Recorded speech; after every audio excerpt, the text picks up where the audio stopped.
WAROL gi thawdang kuki amasung naga ani na fajinduna thamnari bo hostess sing thadok chananaba church ki team ani honaga dawri hari naga taruk mafam khangkhidrabaga kenep kamari leinade haiba wafam phungdorokle census pangthokpada ayet papirak pasing lengang na cherak pigani hairabasu census tawba lakpa sing miyamna boycott tawgani JFD na phungdorokpa WAROL yauri chahi nauribi nupi macha kai khumna ba manghaluba nupa ama chahi tarahumdoi jail da leibagi cherak pikre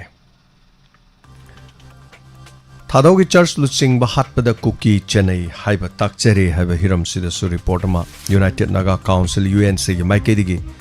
thadaugi church luching ba ahum haukiba me tarahumdoi ayukta hatkibado Naga civil society organization kana kudak condemn tawki mihat asikuki nataba atoppa kanglup na chathaba oiroi kuki kangbu bu chathaba kangbu na chathaba oigani haiba WAROL yaure kunmatoi suba maite mek chanakibagi numit thoram pangthok nakre loinan upai ama tawduna naga taruk kangadabani haiba hiramsta su report masu yauri NJ college ke classroom kharadi shagol joklam le haiba disam gi wafam su yaur strap Chatret kasumna taruk laigedaba excise department chamaga kuntraga mapan khak lady awat pa staff sing hapiu amadi ration money pibiu haiba khongjang sangchin khre athoba singi numit chinglemna pangthokre koreng na lu chingba ULF National Liberation Front ti mapan suba thoba sing ning sing thoram manipur amasung mapal chinglemna hariba thoram se pangthokre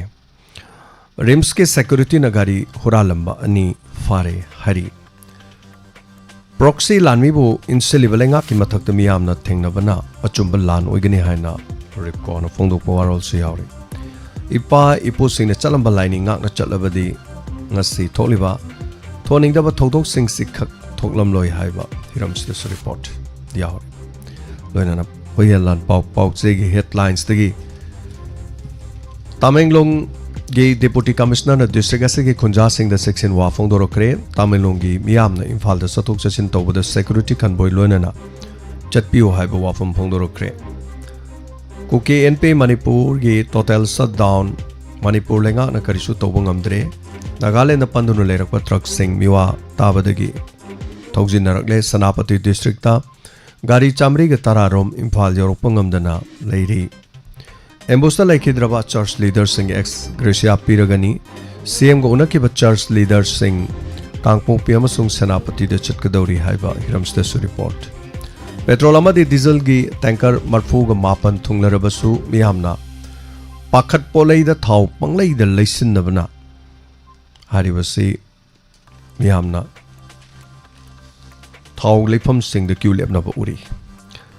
Manipur India Reserve Battalion ani Zamadar gi recruitment result log thokpa kaurabra hiramsida su report ma yauri Manipur gi manung amadi mapanda mapan suba thoba singi numit pangthokre haiba mafum su yauri Nopok sanjen bamda mapalak suba thoba singi numit su pangthokre Amarom da LPG petrol amadi diesel gi awat palaite IOCL na phongdorokpa WAROL yauri Excise Department ge employees sing thabak lepagi khongjang sangsin bahore Loinana AR na aikhoi ba lokthokpa lakpada fawba naga isin inaw singna thajade haiduna numit mangani makhoi gi manakta thambirakhi haiba wafam yauri onapam pause gi headlines da UNC na kuki singi machin thiba mato khodomi thinduna takli church leader sing hat khibadu kuki nattana ataino oiroi haiba wafam si loinana NH30 ga 7 da palam oil tanker yauna gari chahunga tarama pan Imphal yorokle thaugi awat pa leite miyamna fanghora roi matagum leisin bigano IOCL na phongdorokpa WAROL yauri koreng na luching bai lab ki mapan suba atoba singi ning sing numit pangthokre haiba wafam pokso case da sahi tara jail da thabak suba gi fadok pi kre haiba wafam nompok sanjebam no mapan suba thoba singi numit pangthokre haiba loinena mapandagi propa mana masing mahi marong kaya pattuno mangle amadi kukizo area da security operation chathabada kuki inpi na pendaba phongdokre hairi mapangi oiba pauda Iran gi mayokta lan amuk haubugi matangda Trump amasung Netanyahu wa khanakre Pakistani forcing na Baluchistan da terrorist kuntraga manga hatkre Israeli force na Palestine Islamic Jihad ki commander so hatkre China da kan ba yor habada mi ani sikre building kinthabagi tawdok thokre US ki jet ani thomjinnabagi tawdok amasu thokre loina Gaza gi blockade thugaina naba Turkey dagi holakki ba botsing Israeli forcing na Cyprus manakta athingba pikre Wari sanaba makha taro hebe leite hani Iran pongdorogli yanaba puruktrabadi Iran da kariguma makalamata leihoraro hena Trump na pongdorogli Ukraine gi tonga tongan mafam ni panda Russia gi market gi drone amadi misal hai thakre Finland da scientist sing na asengba sarugi matau ngamba 3D printed implant pothok pangam kre hai loina na Pakistan gi force na Balochistan operation the terrorist contract manga hat kre ahum pha kre hai South China da yuar habada hoju pawda mioi lising tare lom thaidok thaijin tokre masiga loina no loijare nungti gi fongliba paw che singdei loktok chaba maroiba paw makha tarak pa se koi number da call to biduna thoro masida sarugana na bagi tanja do mo pijari koi number hangdok chare loina na ngarang nahan yamna toina nami ni humni sida call fangbiri ba singna lepiraga fanghoda ba singda khudong chaba do pijas puning ge warol thoro masi yamna maroiba thoro mama sandok chari ba thorong gi matang da khana naina ba koi masen gi marakta amaga paw phauna ba akoi masen sandok chari ba thorom sing is matang da khana naina ba puning lok sing oiba ya ba wafam sing dom na su pukhat pirakpa ta biri ba sing na su pukhat pirakpa pomna ma gasida khangna na bagi dama ngana punama pu taram lok chari asigi YouTube live streaming da mioi live da mi chaniga taraga chaniga mari lai biri ba lak biri ba punama taram lok chari saruga view hanana ago chari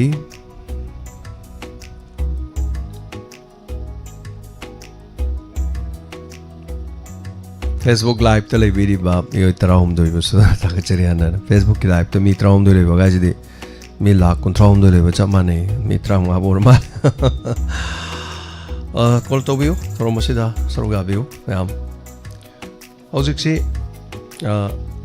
tha ma haiba tare khoi gi donor mit ki tha ma fazilaktre habi dia dis fari tha mai manung da soi pangthoni Marvel singna storom si de isai sa pa pangoidra ni Marvel sing wana ba mi hun ding ding ding jong ba hong na re onoga koi torom se dum pangthok chagani nong churo basu mama toro basu dum pangthok kani masagi mapong no mini ko mayam no se na khangbire yobiriba live session da lebiriba tenbiriba sing supuna maktara amuk choba loina na pau paringe de call toksin birama sing da su pau pablu luijare call to biro duga adongi puning da farok pawa khalon phongdok piduna adongi haibining wa fam sing su thambiu sandok chariba channel asi 90.0 megahertz da lantok chariba WAHONG radio ni radio channel asigi thomse hanba call lakuchari hello Hello, tama phone tawjare sinanaw thang ra patu ting tamole kari gobin kharap me ahan bada yembiri basing amati tabiri basing ka kungari tamo basu ka kungari asi se di matam kuri tung da ta si si wafam khara thamje gana tawjare pina ahan bada thamjani wafam se kogi Diamond TV mati WAHONG radio gi kogi library ban member sing ha batare kogi donor member sing atai mafam kaya da dum tengwang khongche se dum chat le ha jari batama adubu tabu nahan gi kogi trong la gura chat kiba kogi diamond TV gi kogi donor sing gi tengbang khongchat yam chaw ba tengbang khongchat ama wi kya ba tare ma do diamond TV gi ama du WAHONG video gi na du pa du chak chak chen ngai mi ha jega aduba diamond TV na chalu gi khongchat tu gi tamu gi mai personal blog su yeng ge yam ngai je ha tare mayam du kullaga tongan do mafam degi mafam manada ba kaya degi lakhi ba miyam duna du mafam du pinap kullaga anda ki mafam du ki angang lai ki ba angang ani du ki hei pat du ki thoram macha ma dum pangsu ki bu su yeng ge yam ngai je ha dar ꯇꯞꯁꯨ ꯐꯪꯖꯗ꯭ꯔꯒꯁꯨ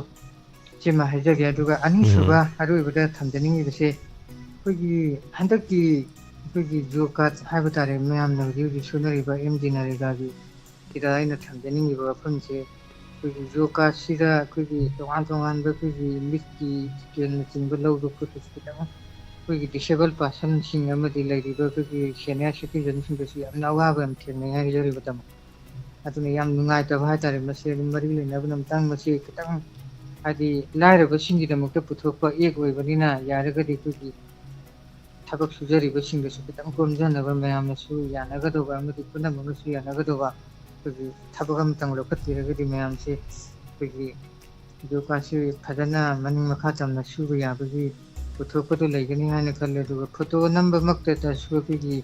ꯃꯤꯁꯤꯡꯁꯦ ꯑꯩꯈꯣꯏꯒꯤ ꯑꯗꯒꯤ ꯐꯝꯃꯒ ꯅꯝꯕꯁꯨ ꯌꯥꯗꯒꯨꯝ ꯇꯧ ꯑꯗꯒꯤ ꯂꯦꯞꯄꯒ ꯅꯝꯕꯗꯁꯨ ꯃꯤꯠꯁꯦ ꯇꯥꯎ ꯌꯥꯗꯦꯅ ꯑꯩꯈꯣꯏꯒꯤ ꯍꯤꯞꯍꯜꯂꯒ ꯅꯝꯍꯟꯕꯁꯨ ꯌꯥꯎꯋꯦꯕ ꯊꯦꯡꯅꯩꯑꯕ ꯑꯗꯨꯝ ꯅꯅꯥꯎꯅ ꯊꯥꯒꯠꯂꯛꯄꯗ ꯃꯤꯅ ꯑꯗꯣ ꯁꯤꯒꯨꯝꯕꯁꯦ ꯈꯤꯇꯪ ꯑꯩꯈꯣꯏꯒꯤ ꯃꯔꯤ ꯂꯩꯅꯕꯁꯤꯡꯅ ꯌꯦꯡꯁꯤꯟꯕꯤꯔꯀꯥꯟꯗ ꯑꯩꯈꯣꯏꯒꯤ ꯂꯥꯏꯔꯕꯁꯤꯡꯒꯤꯗꯃꯛꯇ ꯄꯨꯊꯣꯔꯛꯏꯕ ꯑꯩꯈꯣꯏꯒꯤ ꯑꯦꯞꯁꯦ ꯃꯄꯨꯡ ꯐꯥꯅ ꯃꯆꯨ ꯇꯥꯅ ꯃꯁꯛ ꯃꯑꯣꯡ ꯅꯥꯏꯅ ꯇ꯭ꯔꯥꯟꯁꯄꯦꯔꯦꯟꯁꯤ ꯂꯩꯅ ꯐꯖꯅ ꯑꯩꯈꯣꯏꯒꯤ ꯖꯣꯕ ꯀꯥꯔꯗꯁꯦ ꯁꯨꯍꯟꯕꯤꯔꯒꯗꯤ ꯌꯥꯝ ꯅꯨꯡꯉꯥꯏꯖꯒꯅꯤ ꯍꯥꯏꯅ ꯈꯜꯂꯦ ꯅꯅꯥꯎ ꯏꯁꯥꯃꯛꯇꯁꯨ ꯑꯗꯨꯝ ꯀꯩꯅꯣ ꯑꯩꯈꯣꯏ ꯂꯥꯛꯄꯁꯦ ꯑꯩꯈꯣꯏꯒꯤ ꯐꯣꯇꯣ ꯅꯝꯕꯗ ꯃꯇꯝ ꯃꯥꯡꯉꯤ ꯑꯗꯨꯅ ꯅꯣꯏꯁꯦ ꯈꯤꯇꯪ ꯑꯩꯈꯣꯏꯒꯤ ꯈꯤꯇꯪ ꯒꯦꯞ ꯂꯩꯔꯒ ꯅꯝꯁꯤ ꯑꯗꯨꯅ ꯅꯣꯏ ꯂꯥꯛꯄꯁꯤꯅ ꯅꯈꯣꯏ ꯂꯥꯛꯄꯁꯤꯅꯈꯤꯇꯪ ꯃꯌꯥꯝꯗ ꯃꯇꯝ ꯃꯥꯡꯕ ꯈꯣꯠꯄ ꯄꯣꯠ ꯑꯃ ꯌꯥꯝ ꯇꯧꯋꯦ ꯍꯥꯏꯅ ꯍꯥꯏꯕꯗꯒꯤ ꯑꯗꯨꯝ ꯅꯅꯥꯎꯁꯨ ꯑꯩ ꯑꯃ ꯃꯥꯡꯕꯒ ꯃꯌꯥꯝ ꯃꯥꯡꯒꯗꯧ ꯁꯔꯨꯛꯇꯤ ꯑꯩ ꯃꯥꯡꯖꯔꯒꯁꯨ ꯀꯥꯏꯗꯦꯅ ꯑꯗꯨꯝ ꯁꯨꯏꯗꯕꯤꯗ ꯇꯣꯛꯄꯁꯨ ꯌꯥꯎꯋꯦꯕ ꯑꯗꯨꯅ ꯌꯥꯔꯒꯗꯤ ꯃꯁꯤ ꯈꯤꯇꯪ ꯑꯩꯈꯣꯏ ꯃꯔꯤ ꯂꯩꯅꯕꯁꯤꯡꯅ ꯌꯦꯡꯁꯤꯟꯕꯤꯔꯒ ꯃꯌꯥꯝꯅꯁꯨ ꯌꯥꯅꯒꯗꯧꯕ ꯄꯣꯂꯤꯁꯤ ꯑꯃꯇꯪ ꯄꯨꯊꯣꯛꯄꯤꯔꯒ ꯖꯣꯕ ꯀꯥꯔꯗꯁꯤ ꯐꯖꯅ ꯃꯌꯥꯝ ꯄꯨꯟꯅ ꯁꯨꯕ ꯌꯥꯕꯒꯤ ꯈꯨꯗꯣꯡꯆꯥꯕꯗꯨ ꯑꯃꯇꯪ ꯌꯦꯡꯕꯤꯅꯕ ꯍꯥꯏꯅ ꯁꯤꯈꯛ ꯍꯥꯏꯖꯔꯒ ꯇꯥꯃꯣ ꯉꯁꯤꯒꯤ ꯑꯣꯏꯅꯗꯤ ꯁ꯭ꯋꯥꯏꯗ ꯑꯗꯨꯝ ꯇꯦꯟꯁꯤꯟꯖꯔꯤ ꯐꯖꯔꯤ Gobin kana legi narakta. Hello Gobin. ꯇꯥꯃꯣ Kana legi inakta. ꯇꯥꯃꯣ ꯀꯩ ꯍꯥꯏꯕꯅꯣ Kana legi haiba inakta. ꯀꯅꯥꯝ ꯂꯩꯇꯦꯗ ꯁꯨꯝ ꯑꯩꯈꯣꯏ ꯏꯅꯥꯎꯅꯨꯄꯥ ꯑꯃ ꯂꯩꯃꯤꯟꯅꯩꯌꯦ ꯃꯥꯒ Oh, hoi hoi. ꯑꯗꯨꯅꯅꯤ Right. ꯊꯥꯒꯠꯆꯔꯤ Thagachari. Mai naton sisa tawam ta bai tare. Thagachari Gobin, thank you so much. Thoram soroga birakpo ko. Aduga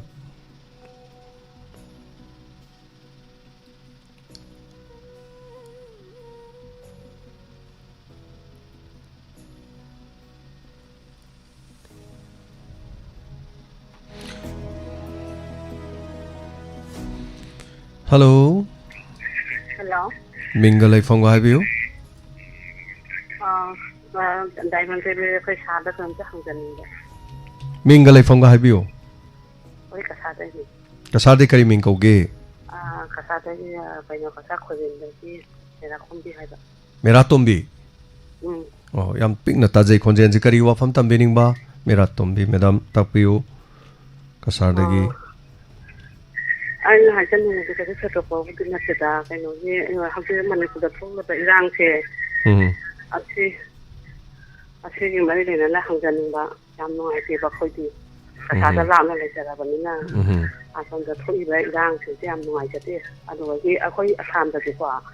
Cái nó như cái khơi cái ôn nôn rồi nó thà cái sao cũng phẳng đi. Asi cái lịch kiếm tới đây thì bác mày làm được cái phẳng đi ra chứ một tháng thằng dân. Kari phang nghe hay ba. ôn nôn rồi nó khơi cái thà cái nó khơi cái chốn cắt ra cái gì cái chốn cắt bay bị cái gì cái nó thà cái lúc cái sắp hàng nghề bạn mà cái account nó được trang nghề có lịch sử mà cái chân yang khơi chốn trang nghề Kari gi madam kari gi paisa no changi se lising am chani yang khai changi se kari paisa ne ba. ôn nôn rồi cái nó này khơi cái Madam gi se nai raga ngang wa sin ko na ta dra ba iwani de kari no khoi gi mayam khangjan ba ko tang mek seng na habi de yam no ni kari scheme no ko ri je. ôn nôn rồi cái nó thà cái khơi cái सरकार को ले जाता है इन्हीं के restaurant चाचा बा restaurant का अंदर बा चुके Oh, madu madi khangdre madam na hairi du su mayek su sengdre ko di tari se do mo madam moi account de lising ma ga chani jange ba. Asan yang khai changi khoi ti tha changi ta khoi asam te. Oh, odi dia asam ga budi khenare ko khoi si di madu madi lei ta ba male. Adum haina manu to lei ba su phangbi bra. Phangde. Oh. Aina haja no da lu ken da lei ba myam te ju ꯃꯌꯥꯝ ꯑꯋꯥꯕ ꯃꯌꯥꯝꯁꯨ ꯐꯪꯍꯟꯅꯤꯡꯉꯤꯗꯅ ꯑꯩꯈꯣꯏꯅ yes yes mani mani adom da phangagadi hariba du phanghaningi haiba wakhalon du neba madam thambiris ꯑꯩ ꯑꯗꯨ ꯈꯔ ꯍꯪꯖꯅꯤꯡꯕ hoi hoi aduga hojiki madam na phangi haiba scheme duma madam na haibiri do khme ek sengdre madum su ko aduga madum phangsu phangde scheme du khangdraga su tha da lising phangbasi lising ma chani som phangbasi leite khoisi da di ko ꯊꯕꯛꯁꯤꯗꯤ ꯑꯗꯨꯝꯁꯨ ꯃꯌꯥꯝ ꯑꯃꯁꯨ ꯑꯗꯨꯝ ꯇꯥꯕꯤꯔꯝꯕꯁꯨ ꯌꯥꯏ ꯍꯦꯃꯟꯇ ꯑꯣꯐꯤꯁꯇꯅ ꯑꯩꯈꯣꯏꯒ ꯆꯥꯡ ꯆꯤꯡ ꯃꯤꯅꯤꯁꯇꯔꯅ ꯂꯥꯎꯊꯣꯛꯏꯗꯅ ꯑꯗꯨꯒ ꯑꯩꯈꯣꯏ ꯃꯃꯥꯡꯗꯁꯨ ꯑꯦꯄ꯭ꯔꯤꯜꯗꯁꯨ ꯑꯩꯈꯣꯏꯗꯤ ꯂꯨꯄꯥ 9,000 ꯑꯗꯨꯝ ꯊꯥ 4-5 ꯐꯪꯗ꯭ꯔꯒꯗꯤꯀꯣ ꯄꯨꯜꯂꯞꯅ ꯑꯗꯨꯝ ꯐꯪꯉꯦꯕ ꯄꯨꯟꯅ ꯂꯨꯄꯥ 9,000 ꯊꯣꯛꯑꯦ 10 ꯊꯣꯛꯑꯦ ꯍꯥꯏꯕꯗꯣ ꯑꯗꯨꯝ ꯍꯥꯏꯅ ꯑꯗꯨꯝ ꯐꯪꯉꯦꯕ ꯑꯩꯈꯣꯏꯗꯤ ꯑꯩꯈꯣꯏꯅ ꯐꯪꯉꯤꯕ ꯁꯨꯝ ꯍꯥꯏꯅ ꯃꯅꯤꯄꯨꯔꯗ ꯂꯩꯔꯤꯕ ꯖꯥꯇꯤꯁꯤꯡꯁꯨ ꯑꯋꯥꯕ ꯃꯌꯥꯝ ꯑꯃ ꯇꯥꯔꯤꯕ ꯈꯣꯠꯂꯤꯁꯤꯡꯁꯨ ꯐꯪꯍꯟꯅꯤꯡꯖꯅꯤꯡꯕ ꯍꯣꯏ ꯍꯣꯏ ꯑꯩꯈꯣꯏꯒꯤ ꯋꯥꯈꯜꯗ ꯑꯗꯨꯅ ꯑꯩꯈꯣꯏ ꯅꯨꯄꯤꯁꯤꯡꯁꯤꯅꯅꯦ ꯑꯩꯈꯣꯏ ꯃꯩꯔꯥ ꯄꯥꯏꯕꯤꯅꯦꯅ ꯑꯩꯈꯣꯏ ꯊꯣꯛꯄꯁꯤꯡꯁꯤꯅ ꯋꯥꯔꯤ ꯑꯗꯨꯝ ꯁꯥꯏꯌꯦꯕꯀꯣ ꯑꯆꯥꯗꯁꯨ ꯁꯨꯃꯥꯏꯅ ꯐꯪꯉꯒꯗꯤ ꯑꯩꯈꯣꯏꯒꯤ ꯑꯁꯤꯗ ꯐꯪꯉꯤꯕ ꯑꯋꯥ ꯉꯥꯡꯅꯕ ꯁꯨꯃꯥꯏꯅ ꯑꯁꯣꯝꯒꯤ ꯀꯥꯡꯕꯨꯁꯨ ꯐꯪꯉꯗꯤ ꯅꯨꯡꯉꯥꯏꯅꯤ ꯑꯗꯨꯒ ꯃꯅꯤꯄꯨꯔ ꯁꯔꯀꯥꯔꯅ ꯁꯦꯝꯕꯤꯕ꯭ꯔꯥ ꯁꯦꯝꯕꯤꯗꯕ꯭ꯔꯥ ꯁꯤ ꯈꯛꯁꯦ ꯑꯩꯈꯣꯏ ꯌꯥꯝ ꯉꯥꯡꯅꯖꯩꯌꯦꯕ ꯑꯗꯨꯅꯤꯗ ꯑꯁꯣꯝꯗꯁꯨ ꯈꯪꯍꯟꯅꯤꯡꯕ yam nuai madam na takpibado ado ma state amaga policy manade adubu madugi policy du state amagi oibasu nai samna harabado hoji Tamil Nadu gi khoi disabled person single policing home pigani lukrabi sing the policing home pigani aduga lanai khoi kano tawjaba self help group tawba mi sing the lupa lang manga pigani gana haidi deno ko mase khoi side leite hajariba adu mai gi mai tawduna Assam gi su Hemant Kumar Biswas Sarmana Assam gi citizen gi damakta tongan ba hen ba leiboram no male khoi sidadi tha amada mi amamana yumthong khoding gi hariba sing asi lupa 1,000 chamri phangba scheme di leite haitare khoi sidadi ko aduga anyway yamna nuai tapibdo madam adu atopadi kari chithaba leibiri kasu thotopodi hungate dukhak aina hangjanba hoi mayam yam nuai je madam akhoi gi lamdam sida su wari banina iramdam haitare ne ko madam hoi thamoi da su akhoi gi sanale pak to wari badu nuai tabadu gi phaubi da hairakpa haitare ko yam nuai je madam tambirakpa madam na haibirakpa se yam nuai je manipur da ti lakpiram bro madam karim kana koi ba khotpa mari mata leibagi lakpiram bro la'ame ꯁꯦ ꯍꯥꯏꯇꯥꯔꯦ ꯑꯩꯅ ꯂꯥꯛꯄ ꯍꯥꯏꯕꯁꯦ ꯑꯩ ꯌꯨꯝ ꯄꯥꯜꯂꯒꯗꯤ ꯂꯥꯛꯈꯤꯗ꯭ꯔꯦ ꯑꯗꯨꯒ ꯌꯨꯝ ꯄꯥꯟꯗ꯭ꯔꯤꯉꯩꯗꯗꯤ ꯌꯥꯝ ꯂꯥꯛꯆꯔꯝꯃꯤ ꯎꯔꯤꯄꯣꯛꯇ ꯀꯣꯡꯕꯗ ꯁꯪꯒꯣꯜꯕꯟꯗ ꯌꯥꯝ ꯂꯥꯛꯆꯔꯝꯃꯤ matam adu da lambaduga hojik lakpaga mu aonba yam leirani ko hoi hoi madam matam na pura question lakpoison madam saruga birakpa yam nuai jai ka sardagi mesam thorom saruga biriba madam mera thombi thagachari thorom saruga birakpa gi dama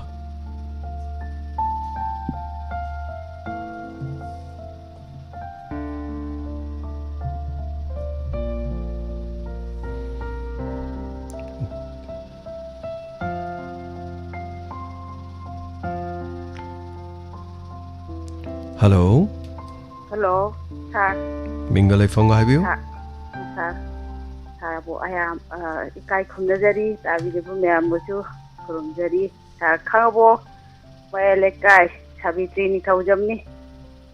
Talk to you, Madam Kariwa from Tamil. Oh, Sir. They has a number. I Sagi PUKNING WAROL, Tang Nine Tazari, sir. Hanakti mata hapta matarani kumada itabasi mapumpana phangitri ngasi dei sar tajare adi tawrurage thabak achin balai biruro bro krai chalurage sir no bijal iskunda satranti ming chanba tang mapan dei chatba nukti gi ming chanba chatleba satra kunthai joi sure sarai gi karigino isana mi khomi ro gino isana principal doga iga khangpo ke ngon thadok bane adugi aina dum satra leita laire singji ge ai ming chanba chatpa as madam ne am phabi thabam tawre sar ming chanba chat satra singji kabai tawi khangbu cha phone yengba gira kaido baino khangti ko ba mi singji ngangsang ngangi ba satra singji sa aduna ngarang ju ego isida leben kar to wangang sing te pas to wangang sing churup thakpa khotpa Maming di parlaroi dum tatli si piren singna tang nai nei leben si tang nai nei kun ka basu pa me piren khara angang sing ji jiksin taga di angang sing mai ponan cha si sing mang tare tha sar function ai sidau manga lak ta ne sar jaba adu function jau tringai dai je ga ai ga tha oi ni dum bai kholom da lak ta ne Kagachari madam, sorry. Thank you madam. Sorga birakwa.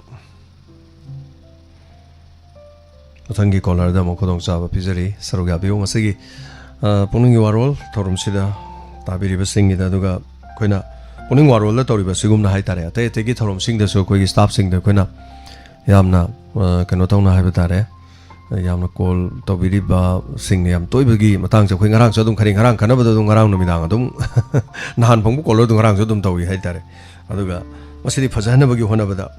magi expose tawna no hai khara amadi radio se sen ba thongna dum call tawba amada sum yauri amada sum tawba amada sum call tawba madun mo khoi de kari hai as saning dre hai asom na kan da radio tharo se no sum ya ho so no sum ya ho moi gi loi oire ka madu khoi di khangja dre mayam phana madum chila sanu hai mayam khar law thok piu khara hai biu na tawi ba ko mayam na de khoi di khangja dam ni khoi ta se na de som da tai ta de du di khoi khang de khoi gi bok ta ba da nang da leirim do tabak chin mani na adu mayam de loi thong ba jani song gi mong ta ba tau na ba song gi de radio je yami de manga mong leirim ni de na ama song ta ba jani as ma si thong na ba bangaw du yawi som da se hello minga ma de le phone mai bi si hello minga le phone ga biu haja phone de gi abena tapi kali happening sum diamond tv pukning warol je adum di tai ba no de phone je phang de ba tau je ado nga si di phang phone adum toksan bi ba adum phanga kani phone tawai chang khara wat pa natraga mai niom do lai bane wari sanenge de to biro no wari ni ko wari helo rak pagi dai de to biu so de na phangani ado yam no wari nga si di call phanga bani na kari no happening se adum ta jai saroi na santok pi ba program khoi ma oi tai ko ai khoi baba ju ahing bok se mi ko wa ta de re do tha da oh yam pam na tai baba se apok pro aduga karmano karamba baba no baba ai ku bo ai ni pa oh ko bok hai ta khoi ko bok hai ta ne ko hoi adum ana matam da khoi ju tai adum phi sa na adum tai ba ta de adum after phone tau ge je sap phang da no da adu mayam na hangi phanja khong ji kari khul ga thang na ge na chandra khong ga thang na yai pok te gi chana yari pok chandra khong ga thang nei ba phanja khul sina loi re mai tai ta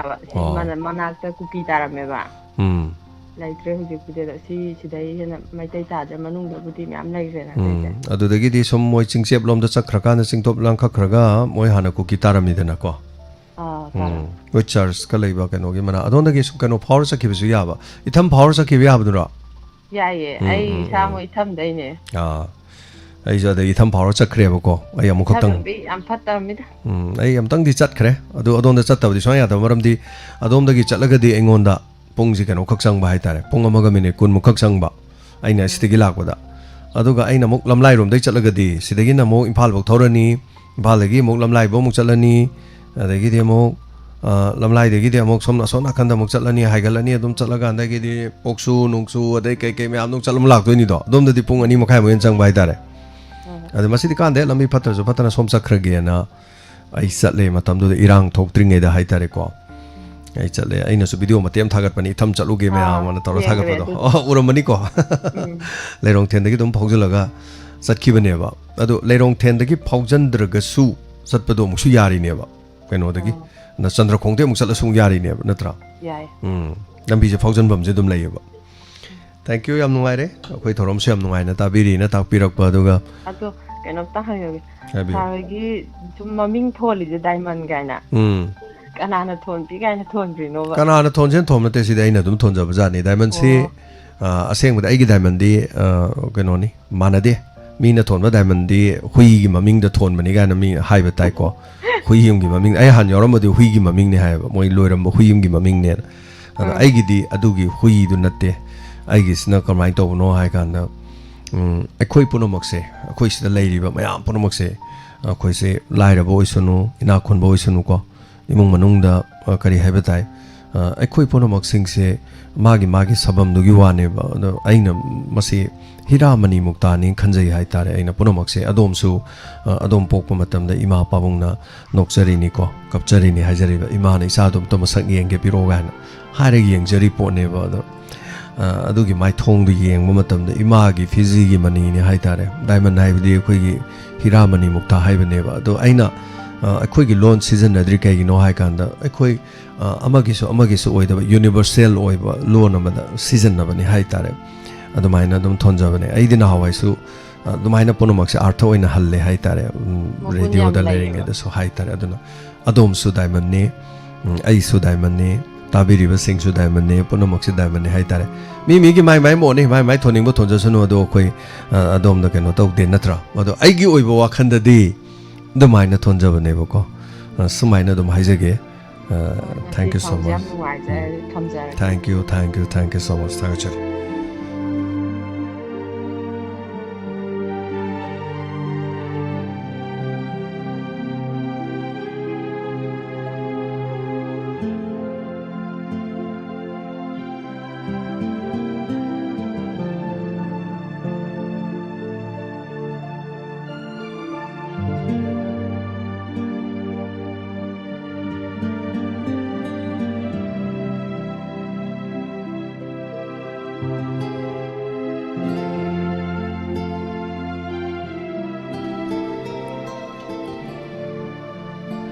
Hello, minga madilai from Highview.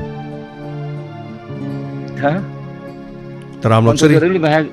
Mukhmakal Kadegi, Quenisha Rajkumanis, sir. Lamdo Mutaka Highview was a. One to the really bad said to Mukhmakal Kadegi, Quenisha Rajkumanis. Was a Lamduk Hibani at the Raskumar with the Kanjare, no idea. Net one white. Tarwan to the Hanika from the city. Luina Diamond TV, Amadi, WAHONG Dubut.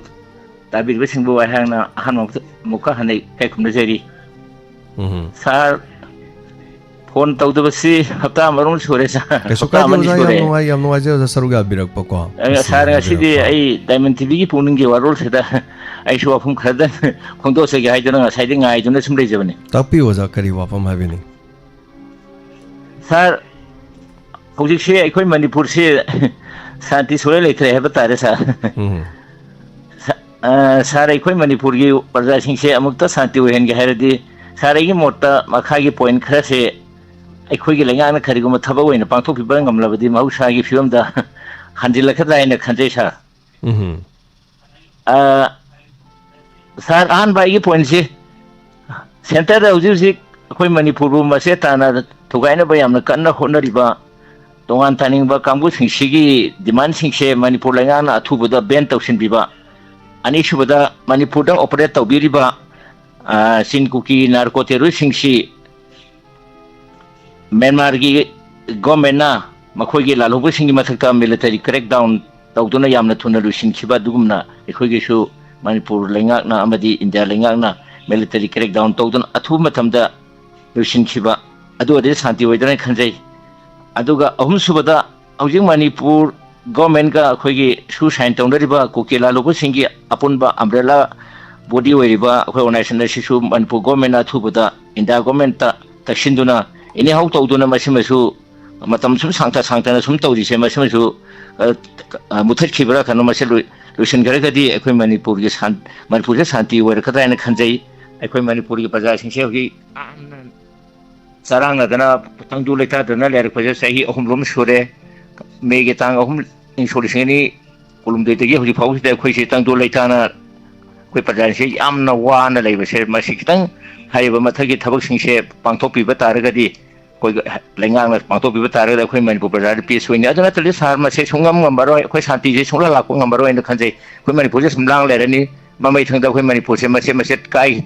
away above him the lighter.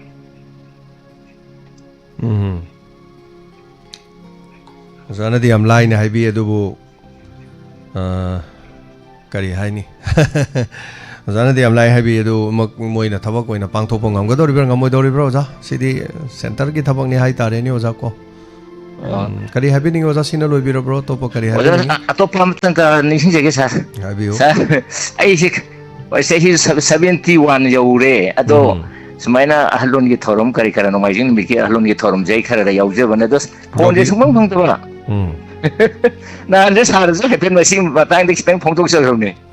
Oh, okay, so calculated try to view Zakwa, try to view, so then ꯐꯪꯒꯅꯦꯅ ꯑꯗꯨꯒ ꯈꯜꯂꯦ ꯑꯇꯩ ꯑꯇꯣꯞꯄ ꯊꯧꯔꯝꯁꯤꯡꯁꯤꯁꯨ ꯃꯔꯛ ꯃꯔꯛꯇꯁꯨ ꯑꯗꯨꯝ ꯈꯔ ꯑꯩ ꯀꯩꯅꯣ ꯏꯁꯩ ꯈꯔ ꯄꯥꯝꯖꯕꯅꯤꯅ ꯑꯗꯨꯝ ꯈꯔꯗ ꯑꯗꯨꯝ ꯌꯥꯎꯖꯔꯤꯌꯦ ꯁꯥꯔ ꯊꯥꯒꯠꯆꯔꯤ ꯑꯣꯖꯥ ꯌꯥꯝ ꯅꯨꯡꯉꯥꯏꯖꯩ ꯑꯗꯨꯝ ꯌꯥꯎꯕꯤꯌꯨ ꯑꯣꯖꯥ ꯍꯣꯏꯒꯤ ꯁꯥꯔ ꯃꯌꯥꯝꯒꯤ ꯁꯤꯟꯖꯕꯅꯤ ꯁꯥꯔ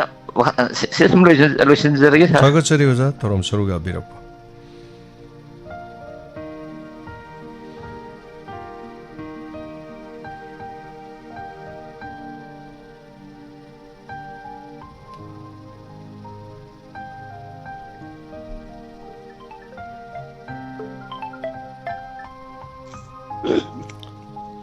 Hello, Ming Lei from IBU. Hello, Sarai Kaim Kuki, Brajamoni. Zakari Wafam Tambiningba. I Ahamada, WAHONG, the Duatabiba, Amadi, Diamond TV, Yang Biriba, Now Marumapang, Kudimapuzu, Kaikuna Buseri. Jatape Wafam Data Lapisiza. What laughing actually? Was it Manipursi come thing Waba? I do what Maramaduna, Lakador, 2027 elections, the High Sagi Rashi, Yam Sikshina, Yam the Munak Wakanji Kantaraga, Manipursi Sadi Lendi Hybatara, and the Yakoya Hakse, Kubize, Yam Padana Sikshina, Manipur Prajamiamna, Wari Basi Wad and Nabagidamata, Nambi you, Musi Yam Padana can be you, and Tamjagana Tojabani, Aduga Inuana, Sar Hoyi, Thorim Dum Tazari, Buni Waron, Digitai, I want to look about Humani Pare, She might be a Tahom Padre. I got Tagata was after Nimukta Bungari Maledoza. Tahom. Thank you, Tagata. Election that Niom Sumna, both Tadarasi, Hyber Wakalona Magaloina, called Tobirumba, Zabarzamon, Tagacharian. Hello, Mingamadilay from IBC. Hello, sir. I Tongjawdi, Milani, sir. Zamele Tongjawdi, Tagachari, Tom Sorgabirak, Tapi Lakari from Habining. Ojana, Punging Waron Karge Toba, and the Pishampu Island, the Lloyd Pujay, sir. Address her, I chatok Andre. Oh, Zaka Sukai, Wangang Basung Andre, I Yamware, I don't know what Agi, Lloyd Taje, I was away Lamantola. Yeah, I do have begun. I was Nakampang Lacking Baniato, Punging Waron Sida, Hype Suno Aitava. I say like it of the pension Aite. I say ang tang dilaga o jaga ipin ay wari yung chatting bani ay wari kaya da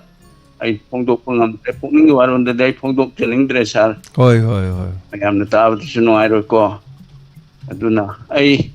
sar boy kaugede ko yad de ozado mahabi yade lon tabay do ay tawjeri ay tabi radio sutay kesukai Radio sunung nung tino ja sumane tawini. Hoi. Matam na production mo ja on WAHONG walaksan. Ay mat kudo away radio kano se Diamond TV aduga WAHONG radio kay di jaway di hok bitima do jan khangpiu ko. Kaubi gano kete angam chinguduan dirmala hoy para ni hoy. Pajayu chu yadre Doin Pongi Ting Danako. Pajaway Mating Jet Angang Sinato, 8 day. Adu chat papisan da Angang Anile Tabi Matanga to Ailoin good day. Funny was a kind of Tabio Nungainako, Matam Aksang Nungaina, later Matamda, no much further than Adam Lapio, Naga Imado Nungaite, Amna Tawai na Imado. Kano Tobiramani Haitareko, Odungai Zamelega Imado Gasu Punna Tangnazakiba Haibatare Nungsi Kangho de Sumaina Lakani Haibase Yoibaseko and then Quigi Torambo Yamna Tawayona Tabiramani Ima Amubi Haitaren Ima Amubi nungmu nungsi ko ima movie se nei khidre sahi su yame oza me lai na mache hai tare na ko su ima movie gi hona ba ya ba de khara khoi mai kai de gi hona jaki matam du da do ngai hai tare mi wa ba ta gi ko ima movie gi hona ba da hai tai nungsi photo am tang sat usala ke sin ima movie hai de se lai gi da ko phone to bi dro mai ai thangi sin oza me lai adu ngai ma gi radio ma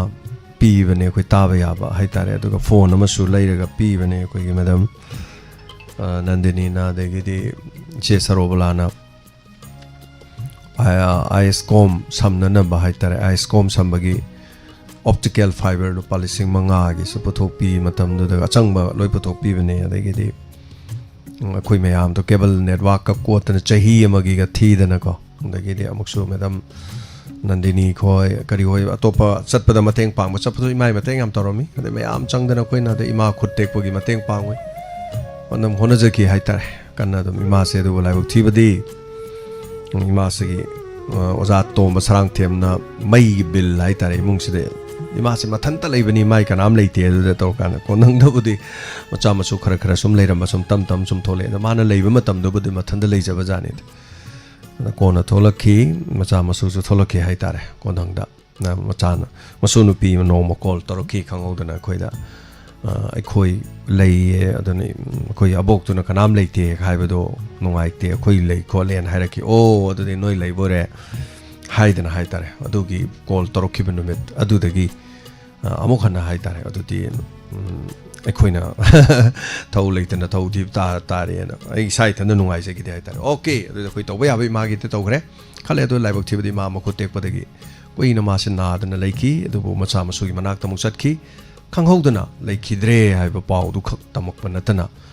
atopa pau di dum phongna khidre hai tare adu bu chat ki ma gi khong chat ta koi loina rami nungsina loina rami record chu lewi adana haukre si warisna lore adana adu gi oza melei duni opanu pa hai tare hello mi ngama de lai form hai bi si hello sir I from the episode om ten na ta bondok jage usol dagi Tokso magani sir. Toksom dagi. Oza phone to kitang chin de am nakshan ba mal nai raga ta da ko. Toksom dagi jaso. Tabi bra sir. Tazare oza adum khara di sai re phare nungai re adum wari da habirasi. Aina budi khangjare. Toksom dagi jate sir ha. Yam seng na habire han tamuna. Wafam ani hota. Phone caller to bojing na koi masagi wa ha ba tom do nai challaga koi mayam ta gi ni abi mawong dong na ngang ta bu am ngai ju ba bai dai hoi hoi koi gi haini wa du dong dong dong ha ma point to tham ga ko mayam ta na ba ha bi nai ga na do de ta kam khang da bam to we mo ba ek sheng da bu da ko du amana koi phone to koi nungse ba koi inga sing na phone to mo tom da ibungo imani na haraga kai habiga doba haining ai dikasi lete isa na diekta ba sha gi inspector ta yai do ta adu haraga do jodi muthanning e adun point wa oina haibiu phajab jaba point bukhalaga koi channa ba ya ba wa oina thambiu phajab jo wahi wata sina raga phajab jana ko ni to biu mayam ju ta na ba dagi pon to matam da ju point le wa thambiu hai ge ado za za de so point le ba di mai bel sing hai ba di hai roi du kamai to ba adu call to ko no hai ba chama na dro de oza ji sor ju ji call to rom ba de oza ma samak su nei raga ni rom la ngange adu oza na kam do ba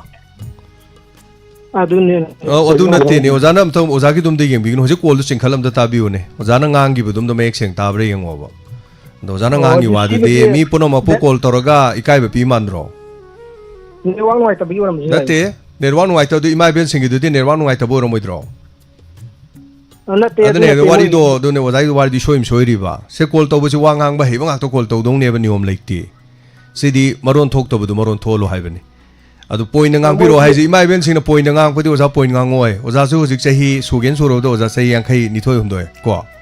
chai hum bu suro di oza su peng chura kani adu matam do lenga ki wang hang ba he roi ba adu no oza wang hang du khal ngang bi gadam ne adu ma hai gum sida ko adi phajana ba hai ja sunu inspector tarai do hai na akoi palle pande gi wan ate nungti gi nebe inspector te ai san do ise nungti gi new one ꯑꯅꯧꯕ ꯃꯃꯝꯅꯦꯕ ꯑꯅꯧꯕ ꯃꯃꯝ ꯁꯟꯗꯣꯛꯄꯁꯦ ꯑꯅꯧꯕꯒꯤ reaction ꯂꯥꯛꯀꯅꯤ ꯏꯃꯥꯁꯤꯡꯗꯤ ꯑꯍꯟ ꯑꯣꯏꯔꯛꯄꯒꯤꯅꯦ social ꯏꯁꯨ ꯉꯥꯡꯕ ꯍꯩꯔꯣꯏ point ꯐꯖ ꯐꯖꯕ ꯉꯥꯡꯕꯤꯔꯛꯑꯣ ꯍꯥꯏꯔꯤꯁꯦ ꯑꯗꯣ ꯑꯣꯖꯥꯒꯤ ꯉꯁꯤꯒꯤ ꯄꯣꯏꯟ ꯐꯖꯕ ꯑꯝꯇ ꯍꯥꯏꯕꯤꯔꯛꯑꯣꯅꯦ ꯑꯣꯖꯥ ꯖꯥꯇꯦꯁꯣꯔ ꯉꯁꯤꯒꯤ ꯄꯣꯏꯟ ꯐꯖꯕ ꯑꯝꯇ ꯄꯨꯈꯠꯄꯤꯔꯛꯑꯣ ꯏꯃꯥ ꯏꯕꯦꯟꯒꯤ ꯋꯥꯁꯤ ꯇꯣꯛꯑꯁꯦꯕ ꯉꯁꯤꯒꯤ ꯂꯩꯕꯥꯛꯀꯤ ꯑꯣꯏꯕ ꯄꯣꯏꯟ ꯐꯖꯕ ꯑꯝꯇ ꯄꯨꯈꯠꯄꯤꯔꯛꯑꯣꯅꯦ ꯇꯣ ꯑꯣꯖꯥꯁꯨ ꯉꯝꯃꯣꯏꯕ ꯑꯗꯨꯅꯤ ꯑꯣꯖꯥꯁꯨ ꯊꯣꯏꯇ ꯉꯥꯡꯊꯣꯛꯑꯦ ꯑꯗꯨ ꯃꯌꯥꯝ ꯏꯃꯥ ꯏꯕꯦꯜꯁꯤꯡ ꯇꯥꯕꯗ ꯅꯨꯡꯉꯥꯏꯔꯣꯏꯕ ꯑꯗꯨꯏ ꯊꯕꯛꯇꯣ ꯑꯗꯨꯏ ꯋꯥꯅꯤ ꯑꯗꯣ ꯑꯣꯖꯥ ꯆꯤꯡꯈꯠꯂꯕꯗ ꯇꯥꯕꯤꯌꯨ ꯑꯣꯖꯥꯒꯤꯗꯣ ꯑꯝꯇꯪ ꯑꯣꯖꯥꯅ ꯍꯧꯖꯤꯛ ꯍꯥꯏꯈꯤꯕꯗꯣ ꯃꯌꯦꯛ ꯀꯌꯥꯝ ꯁꯦꯡꯈꯤꯒꯦ ꯑꯝꯇ ꯌꯦꯡꯕꯤꯌꯨꯅꯦ ꯂꯣꯟꯐꯧ ꯏꯁꯥꯒꯤ ꯂꯣꯟꯗꯣ ꯀꯩ ꯍꯥꯏꯅꯣ ꯈꯪꯈꯤꯗꯦꯕ ꯖꯣꯔ ꯍꯥꯏꯔꯛꯑꯦꯕ ꯑꯗꯨ ꯑꯣꯖꯥꯁꯤ ꯌꯥꯗꯕꯅꯦꯃꯤ ꯑꯗꯨꯅ ꯑꯩꯈꯣꯏ ꯀꯣꯂꯔꯁꯤꯗ ꯑꯩꯈꯣꯏ ꯏꯃꯥ ꯏꯕꯦꯟꯁꯤꯡꯗꯁꯨ ꯏꯀꯥꯏꯒꯅꯤ ꯑꯗꯨꯅ ꯑꯣꯖꯥꯗꯁꯨ ꯑꯩꯈꯣꯏꯅ ꯍꯥꯏ ꯑꯣꯖꯥꯅ ꯑꯁ ꯑꯣꯟꯊꯣꯛꯄꯅꯤꯗꯅ ꯈꯟꯈꯤꯅꯦ ꯑꯗꯨ ꯁꯔꯨꯛꯄꯨꯗꯤ ꯍꯥꯏꯖꯁꯅꯨ ꯁꯤꯗꯤ ꯃꯔꯣꯟ ꯊꯣꯛꯅꯕꯒꯤꯅꯤ ꯑꯗꯨꯒ ꯄꯣꯏꯟ ꯐꯖ ꯐꯖꯕ ꯉꯥꯡꯕ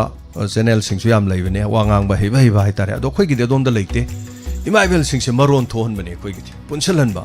ꯁꯤꯒꯤ ꯏꯃꯥ ꯏꯕꯦꯜ ꯃꯌꯥꯝꯁꯤꯅꯅꯤ ꯃꯇꯦꯡ ꯄꯥꯡꯉꯤꯁꯦ ꯗꯣꯅꯔꯒ ꯌꯥꯎꯔꯤꯁꯦ ꯑꯣꯖꯥ ꯖꯥꯇꯦꯁꯣꯔꯤꯗꯤ ꯗꯣꯅꯔꯁꯨ ꯌꯥꯎꯗꯦ ꯃꯇꯦꯡ ꯄꯥꯡꯕꯁꯨ ꯌꯥꯎꯗꯦ ꯅꯠꯇ꯭ꯔꯥ ꯑꯗꯨꯏ ꯋꯥꯅꯤꯗ ꯊꯤꯅ ꯉꯥꯡꯕꯤꯒꯨꯝꯁꯤꯗ ꯀꯣ ꯅꯨꯡꯉꯥꯏꯖꯗꯦꯕ ꯑꯩꯅ ꯑꯗꯨꯃꯥꯏꯅ ꯏꯃꯥ ꯏꯕꯦꯜꯗ ꯉꯥꯡꯕꯗꯣ ꯑꯗꯨꯏ ꯋꯥꯅꯤꯗ ꯗꯣꯟ ꯔꯣꯁꯇꯦꯠ ꯍꯥꯏꯇꯥꯔꯦ ꯑꯇꯣꯞꯄꯗ ꯃꯤꯉꯣꯟꯗ ꯔꯣꯁ ꯇꯧꯕꯤꯒꯅꯣꯕ ꯀꯥꯅꯕ ꯉꯧꯕꯤꯒꯅꯣꯕ ꯑꯗꯣ ꯑꯩꯅ ꯌꯥꯗꯦꯕ ꯑꯗꯨꯏ ꯄꯣꯠꯇꯣ ꯑꯩ ꯌꯥꯅꯤꯡꯗꯦꯕ ꯃꯔꯝꯗꯤ ꯀꯩꯅꯣ ꯍꯥꯏꯀꯥꯟꯗ ꯀꯩꯅꯣꯝꯃ ꯑꯋꯥ ꯑꯅꯥꯒꯤ ꯇꯧꯔꯛꯄ ꯃꯇꯝꯗ ꯊꯣꯛꯂꯛꯏꯁꯤꯗꯤ ꯁꯤ ꯃꯔꯣꯟ ꯊꯣꯛꯄ ꯍꯩꯖꯗꯕ ꯋꯥ ꯉꯥꯡꯕ ꯍꯩꯖꯗꯕ ꯃꯌꯥꯝꯁꯤꯅ ꯊꯣꯛꯂꯛꯏ ꯉꯥꯛꯇꯅꯦꯕ ꯋꯥ ꯉꯥꯡꯕ ꯍꯩꯕꯗꯤ ꯌꯥꯎꯁꯨ ꯌꯥꯎꯔꯛꯇꯅ ꯁꯤꯗ ꯃꯇꯦꯡ ꯄꯥꯡꯕ ꯆꯠꯁꯤꯜꯂꯣ ꯍꯥꯏꯗꯤ ꯋꯥ ꯉꯥꯡꯕ ꯍꯩꯕꯗꯤ ꯀꯅꯥꯝꯇ ꯂꯥꯛꯁꯨ ꯂꯥꯛꯇꯦ ꯃꯁꯛꯁꯨ ꯎꯕ ꯎꯗꯦ ꯍꯤꯗꯥꯛ ꯇꯧꯒꯦ ꯊꯤ ꯈꯪꯗꯦꯕ ꯆꯨꯝꯗ꯭ꯔꯣ ꯑꯩ ꯍꯥꯏꯁꯤꯕ ꯂꯥꯟꯕ꯭ꯔꯥ ꯑꯝꯇ ꯍꯥꯏꯕꯤꯔꯛꯑꯣꯅꯦ ꯃꯌꯥꯝ ꯑꯩꯅ ꯍꯥꯏꯔꯗꯤ ꯑꯗ ꯃꯤꯕꯨ ꯍꯦꯛꯇ ꯀꯣꯜ ꯇꯧꯔꯀꯥꯟꯗ ꯍꯦꯛꯇ ꯍꯥꯏꯕꯒꯤ ꯃꯍꯨꯠꯇ ꯑꯗꯨꯒꯨꯝꯕꯗꯨꯗꯤ ꯑꯩꯈꯣꯏꯗ ꯁꯖꯦꯁ ꯇꯧꯒꯗꯕꯅꯦ ꯁꯤꯒꯨꯝꯕ ꯊꯧꯔꯝꯗ ꯍꯥꯏꯔꯛꯀꯗꯕ ꯅꯠꯇꯦ ꯑꯗ ꯑꯩꯒꯤꯁꯦ ꯑꯗꯨꯝ ꯈꯪꯖꯟꯕꯤꯌꯨ ꯄꯔꯥꯅꯤ ꯑꯩꯈꯣꯏꯅ ꯂꯣꯏꯅꯔꯤꯁꯦ ꯃꯤ ꯆꯥꯝꯅ ꯏꯁꯥ ꯏꯊꯟꯗꯩ ꯅꯠꯇꯦꯕ ꯑꯗꯨꯅ ꯏꯁꯥꯅ ꯃꯌꯦꯛ ꯁꯦꯡꯗꯅ ꯉꯥꯡꯉꯦ ꯑꯗꯨ ꯃꯤꯉꯣꯟꯗ ꯃꯌꯦꯛ ꯁꯦꯡꯗꯅ ꯉꯥꯡꯉꯦ ꯍꯥꯏꯕꯗꯤ ꯌꯥꯄꯣꯟꯇꯦꯃꯤ ꯆꯤꯡꯈꯠ ꯑꯃ ꯇꯥꯕꯤꯌꯨꯅꯦ ꯍꯧꯖꯤꯛꯀꯤꯗꯣ ꯀꯃꯥꯏ ꯀꯔꯤ ꯍꯥꯏꯅꯣ ꯑꯝꯇ ꯌꯦꯡꯕꯤꯌꯨ ꯑꯩ ꯏꯁꯥꯅ ꯀꯔꯤ ꯍꯥꯏꯅꯣ ꯎꯆꯣꯜꯗꯨꯒꯤꯅ ꯍꯥꯏꯔꯗꯤ ꯑꯩꯐꯥꯎ ꯇꯥꯗꯗꯅ ꯍꯪꯉꯤꯅꯦ ꯑꯗꯨ ꯃꯤꯉꯣꯟꯗ ꯃꯌꯦꯛ ꯁꯦꯡꯗꯦ ꯑꯃꯨꯛ ꯍꯥꯏꯖꯜꯂꯦ ꯅꯝꯕꯔ 1 ꯐꯖ ꯐꯖꯕ ꯋꯥꯐꯝ ꯄꯨꯈꯠꯄꯤꯔꯣ ꯏꯆꯥ ꯄꯨꯟꯁꯤꯔꯣ ꯍꯥꯏꯔꯦ ꯏꯟꯁꯄꯦꯛꯇꯔ ꯇꯌꯥꯏ ꯅꯨꯡꯉꯥꯏ ꯍꯥꯏꯔꯦ ꯍꯥꯏꯗꯗꯤ ꯀꯩꯅꯣ ꯅꯨꯡꯇꯤꯒꯤ ꯁꯟꯗꯣꯏ ꯄ꯭ꯔꯣꯒ꯭ꯔꯥꯝꯗꯨ ꯑꯅꯧ ꯑꯅꯧꯕ ꯁꯟꯗꯣꯔꯛꯄꯅꯤ ꯑꯗꯨꯒꯤ ꯄꯣꯠꯇꯣ ꯍꯥꯏꯔꯛꯇꯗꯤ ꯀꯔꯤ ꯍꯥꯏꯗꯣꯔꯤꯒꯦ ꯀꯔꯤ ꯍꯥꯏꯗꯣꯔꯤ ꯀꯅꯥ ꯍꯥꯏꯗꯣꯔꯤ ꯁꯤꯗꯩꯗ ꯕꯤꯔꯦꯟ ꯐꯠꯇꯦ ꯑꯗꯩ ꯈꯦꯝꯆꯥꯟ ꯐꯠꯇꯦꯅ ꯁꯨꯝ ꯉꯥꯡ ꯂꯩꯒꯗ꯭ꯔꯣ ꯑꯗꯨ ꯐꯠꯇꯦ ꯍꯥꯏꯔꯣ ꯀꯩꯗꯧꯗꯣꯔꯤꯒꯦ ꯚꯣꯠꯇ ꯁꯔꯨꯛꯄꯨꯗꯤꯀꯣ ꯚꯣꯠꯇ ꯁꯦꯜ ꯂꯧꯕꯤꯅꯨ ꯅꯠꯇ꯭ꯔꯥ ꯑꯆꯨꯝꯕ ꯇꯧꯁꯦ ꯃꯇꯦꯡ ꯄꯥꯡꯕꯗ ꯃꯃꯥꯡ ꯊꯥꯕꯤꯔꯛꯑꯣ ꯌꯥꯎꯕꯤꯔꯛꯑꯣ ꯊꯣꯛꯄꯤꯔꯛꯑꯣ ꯑꯗꯨꯏ ꯋꯥꯅꯤ ꯑꯗ ꯁꯤꯗ ꯑꯩꯒꯤ ꯁꯤꯗ ꯌꯥꯎꯖꯔꯤꯕ ꯏꯃꯥ ꯏꯕꯦꯜꯁꯤꯡꯗ ꯌꯥꯝ ꯀꯟꯅ ꯍꯥꯏꯔꯨꯕꯗꯤ ꯏꯃꯥ ꯏꯕꯦꯜꯁꯤꯡ ꯏꯀꯥꯏꯒꯤꯅꯤ ꯍꯥꯏꯕ ꯋꯥꯟꯗ ꯍꯧꯗꯣꯔꯛꯑꯕꯅꯤ ꯍꯥꯏꯕꯩ ꯋꯥꯅꯤꯀꯣ ꯑꯩꯁꯦ ꯌꯥꯝ ꯂꯥꯟ ꯂꯧꯕꯤꯅꯣꯕ ꯍꯜꯂꯣ ꯍꯜꯂꯣ ꯃꯤꯡ ꯑꯃꯗꯤ ꯂꯩꯐꯝ ꯍꯥꯏꯕꯤꯌꯨ ꯂꯧꯔꯦꯟꯕꯝꯗꯒꯤ ꯏꯃꯥ ꯃꯪꯂꯦꯝꯕꯤꯅꯦ ꯏꯃꯥ ꯃꯪꯂꯦꯝꯕꯤ ꯇꯥꯛꯄꯤꯌꯨ ꯍꯌꯦꯡ ꯑꯩꯈꯣꯏ ꯋꯥꯍꯣꯡ ꯔꯦꯗꯤꯑꯣꯒꯤ ꯗꯥꯏꯃꯟ ꯇꯤꯚꯤꯒꯤꯗ ꯑꯩꯈꯣꯏ ꯂꯥꯛꯆꯒꯦ ꯈꯟꯖꯔꯤꯌꯦ ꯏꯃꯥ ꯑꯗꯨ ꯈꯛꯇꯔꯣ ꯑꯩꯈꯣꯏ ꯇꯔꯥꯃꯨꯛ ꯑꯗꯨꯃꯥꯏꯅ ꯑꯣꯏꯒꯗ꯭ꯔꯥ ꯏꯃꯥ ꯏꯄꯦꯝꯃ ꯃꯤ 10ꯃꯨꯛ ꯌꯥꯏꯌꯦ ꯀꯩꯁꯨ ꯀꯥꯏꯗꯦꯗ ꯏꯃꯥ ꯂꯥꯛꯄꯤꯕꯗꯤ ꯏꯃꯥꯁꯤꯡ ꯉꯥꯛꯇꯅꯤ ꯉꯁꯤꯁꯨ ꯑꯌꯨꯛꯇ ꯃꯔꯣꯜ ꯑꯃ ꯂꯥꯛꯑꯝꯃꯕꯅꯤ ꯍꯣꯔꯦꯟ ꯅꯨꯡꯊꯤꯟꯁꯨ ꯃꯔꯣꯜ ꯑꯃ ꯂꯥꯛꯀꯅꯤ ꯀꯣ ꯑꯗꯨꯝ ꯂꯥꯛꯄꯩ ꯋꯥꯗꯤ ꯇꯧꯕꯗꯗꯤ ꯏꯃꯥ ꯂꯥꯛꯄꯗ ꯑꯌꯨꯛ ꯉꯟꯅ ꯂꯥꯛꯁꯟꯕꯤꯒꯅꯨ ꯌꯥꯝ ꯉꯟꯅ ꯀꯣ ꯑꯩꯗꯤ ꯑꯗꯨꯝ ꯈꯪꯉꯤꯗꯨꯉꯅꯤ ꯏꯃꯥ ꯍꯣꯏ ꯑꯩꯗꯤ ꯄꯨꯡ ꯊꯦꯡꯕꯅꯤꯅ ꯄꯨꯡ 10 ꯑꯗꯥꯏꯗ ꯂꯥꯛꯆꯒꯦ 10ꯗꯐꯥꯎ ꯉꯜꯂꯕꯅꯤ ꯑꯗꯨ ꯂꯥꯛꯄꯤꯌꯨ ꯌꯥꯏ ꯀꯩꯁꯨ ꯀꯥꯏꯗꯦꯀꯣ ꯍꯣꯏ ꯍꯣꯏ ꯈꯔ ꯉꯥꯏꯅꯔꯒ ꯑꯗꯨꯝ ꯊꯦꯡꯅꯁꯤ ꯀꯩꯁꯨꯝ ꯀꯥꯏꯗꯦ ꯏꯃꯥ ꯏꯕꯦꯜꯁꯤꯡ ꯑꯩꯈꯣꯏꯁꯨ ꯇꯥꯖꯔꯤꯌꯦ ꯍꯣꯏ ꯍꯣꯏ ꯑꯗꯨꯝ ꯅꯨꯡꯇꯤꯒꯤ ꯇꯥꯖꯩꯗ ꯆꯍꯤ ꯀꯌꯥ ꯁꯨꯔꯒꯦ ꯏꯃꯥ ꯀꯩꯗꯧꯕ ꯆꯍꯤ ꯀꯌꯥ ꯁꯨꯔꯒꯦ ꯑꯩꯁꯦ 60 ꯍꯥꯏꯔꯕꯖꯥꯠꯅꯦ ꯑꯗꯨ ꯑꯗꯣ ꯍꯧꯖꯤꯛ ꯈꯛꯇ ꯀꯣꯂꯔ ꯑꯃꯅ ꯍꯥꯏꯔꯝꯃꯤ ꯄꯣꯏꯟ ꯂꯩꯕ ꯋꯥ ꯑꯝꯇ ꯍꯥꯏꯌꯣ ꯑꯗꯣ ꯏꯃꯥ ꯄꯣꯏꯟ ꯂꯩꯕ ꯋꯥ ꯑꯝꯇ ꯍꯥꯏꯕ ꯍꯩꯒꯗ꯭ꯔꯣ ꯑꯗꯣ ꯑꯩꯈꯣꯏꯗꯤ ꯍꯩꯖꯗꯦ ꯄꯣꯏꯟ ꯂꯩꯕ ꯋꯥ ꯍꯥꯏꯌꯨ ꯍꯥꯏꯔꯗꯤ ꯐꯣꯟꯁꯦ ꯇꯧꯔꯛꯀꯅꯨ ꯍꯥꯏꯕ ꯆꯞ ꯃꯥꯟꯅꯔꯅꯤ ꯏꯃꯥ ꯄꯣꯏꯟ ꯑꯝꯇ ꯍꯥꯏꯕꯤꯔꯝꯃꯨ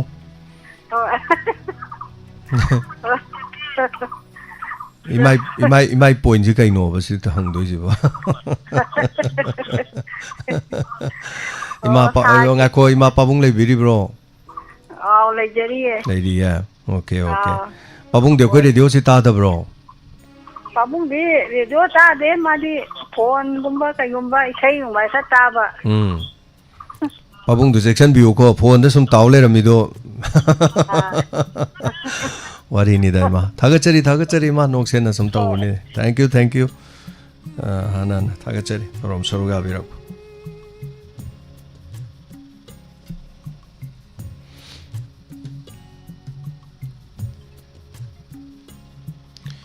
Hello, Mingama de Lefom Highview. Hello, ima Saitong ima kay nasawini bungo. Tapio. Ado handaki bungo na mayam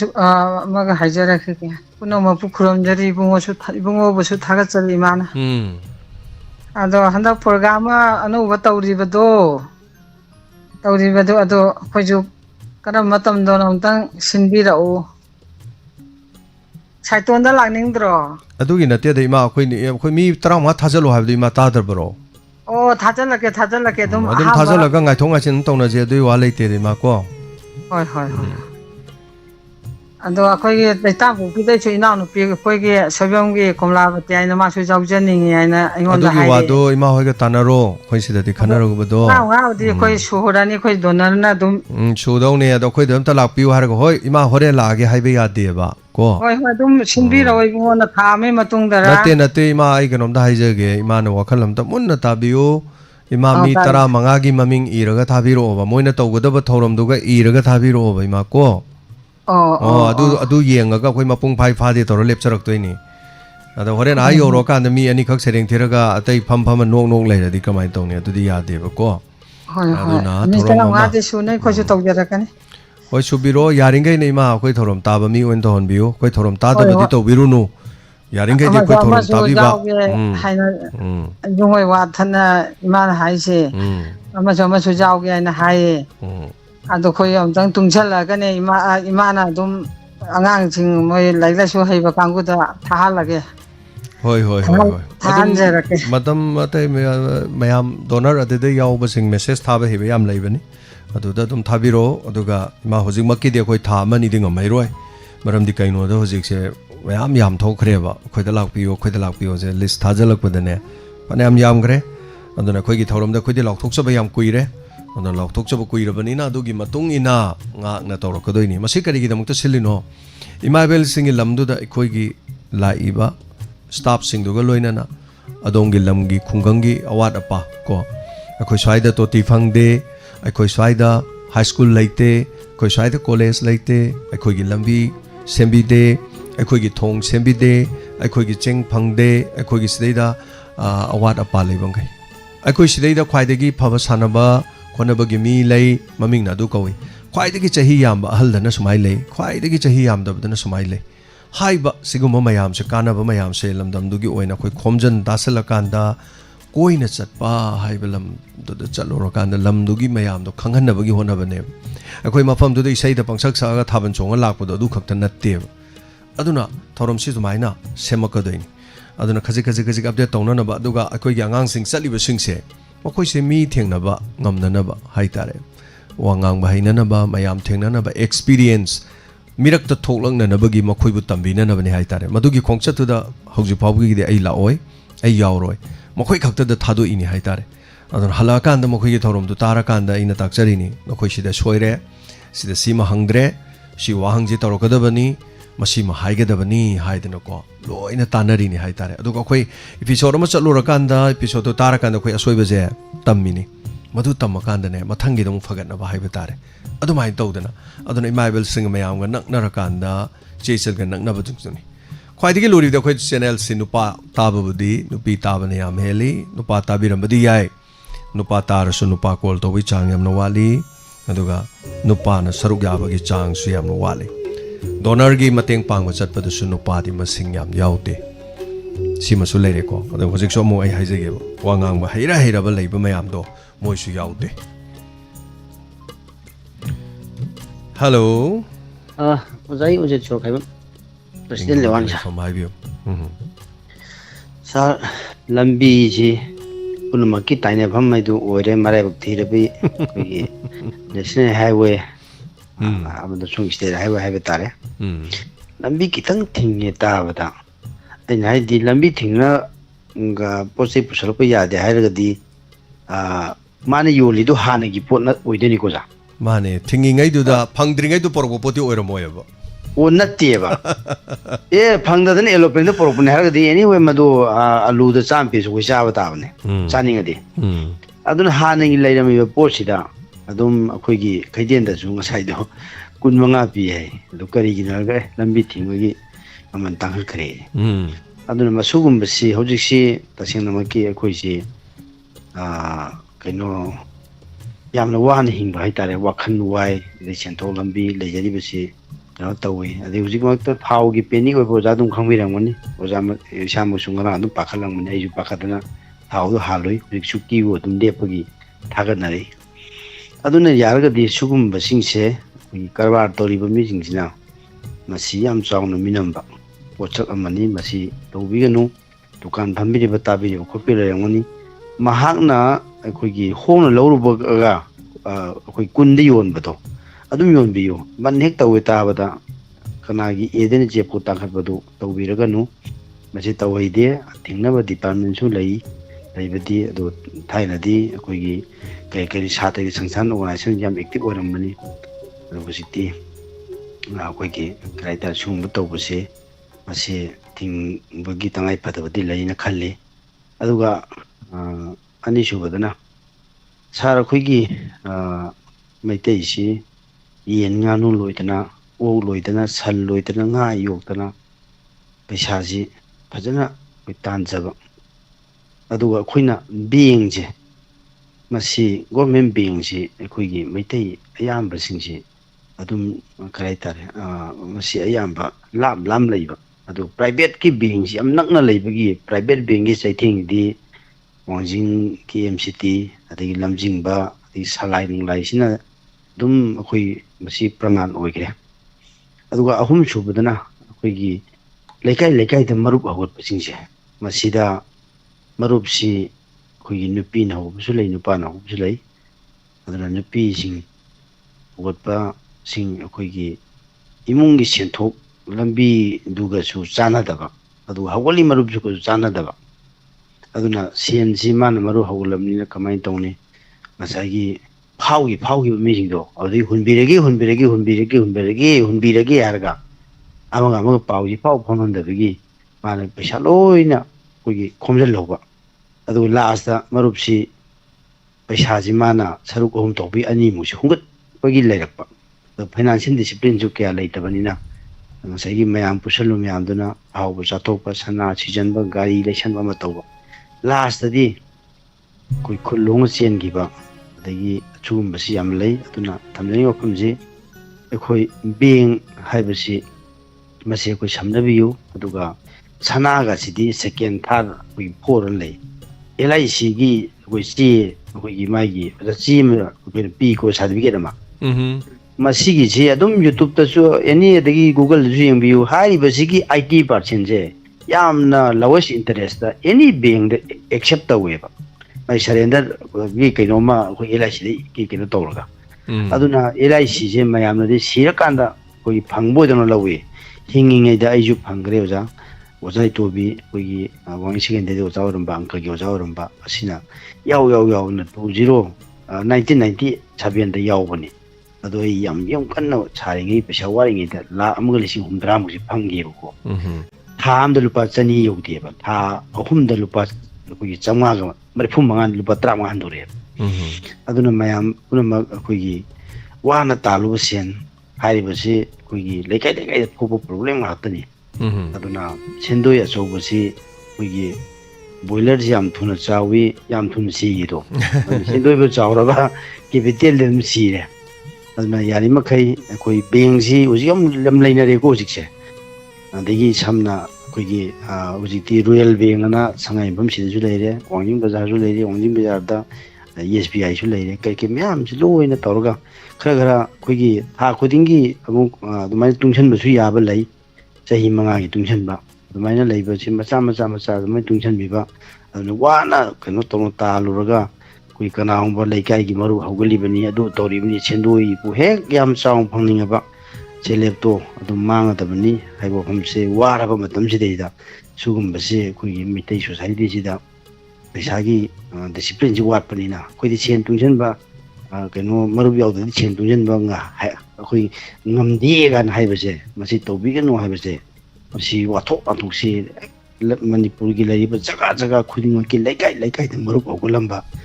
ꯃꯤꯁꯤꯡ ꯑꯗꯒꯤ ꯃꯇꯤꯡ ꯃꯄꯥ ꯆꯥꯗꯅ ꯆꯦꯟꯊꯣꯛꯀ ꯆꯪꯗꯅ ꯑꯃꯗ ꯑꯃꯨꯛ ꯁꯤꯡꯖꯟ ꯇꯧꯕ ꯃꯌꯥꯝꯁꯤꯡ ꯑꯁꯤꯅ ꯑꯩꯈꯣꯏ ꯇꯧꯕ ꯃꯌꯥꯝꯁꯤꯡꯒꯤ ꯄꯥꯎꯁꯤ ꯌꯥꯝ ꯂꯩ ꯃꯔꯝ ꯑꯗꯨꯅ ꯁꯤꯒꯨꯝꯕꯁꯤ ꯇꯧꯕꯤꯗꯅꯕ ꯍꯥꯏꯗꯅ ꯑꯩꯈꯣꯏ ꯉꯁꯤ ꯈꯨꯗꯣꯡꯆꯥꯕꯁꯤ ꯂꯧꯔꯒ ꯍꯥꯏꯖꯕꯅꯤ ꯁꯥꯔ ꯂꯣꯏꯁꯤꯟꯖꯒꯦ ꯁꯥꯔ ꯈꯤꯇꯪ ꯁꯥꯡꯅ ꯊꯥꯒꯠꯆꯔꯤ ꯑꯣꯖꯥ ꯊꯦꯡꯛ ꯌꯨ ꯁꯣ ꯃꯆ ꯈꯨꯗꯣꯡꯆꯥꯗꯕ ꯃꯥꯌꯣꯛꯅꯕ ꯄꯨꯝꯅꯃꯛꯁꯤꯡ ꯇꯝꯕꯤꯔꯝꯕ ꯃꯌꯥꯝ ꯄꯨꯛꯅꯤꯡ ꯂꯧꯁꯤꯡ ꯑꯣꯏꯅꯕ ꯍꯥꯏꯇꯥꯔꯦ ꯊꯦꯡꯛ ꯌꯨ ꯁꯣ ꯃꯆ ꯊꯥꯒꯠꯆꯔꯤ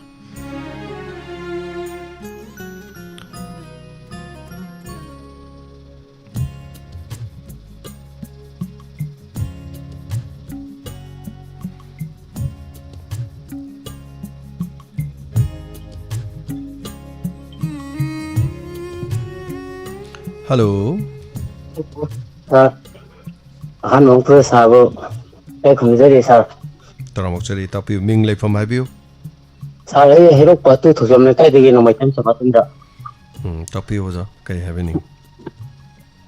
ꯁꯥꯔ ꯉꯁꯤꯒꯤ ꯃꯅꯤꯄꯨꯔꯁꯤꯗ ꯂꯩꯔꯤꯕꯁꯤ ꯁꯥꯔ ꯄ꯭ꯔꯖꯥꯁꯤꯡꯁꯤ ꯌꯥꯝꯅ ꯋꯥꯔꯦ ꯑꯅꯥꯕ ꯃꯤ ꯑꯃꯅ ꯅꯥꯕ ꯐꯔꯛꯈꯤꯅꯤ ꯍꯥꯏꯕꯒꯤ ꯑꯁꯥꯗ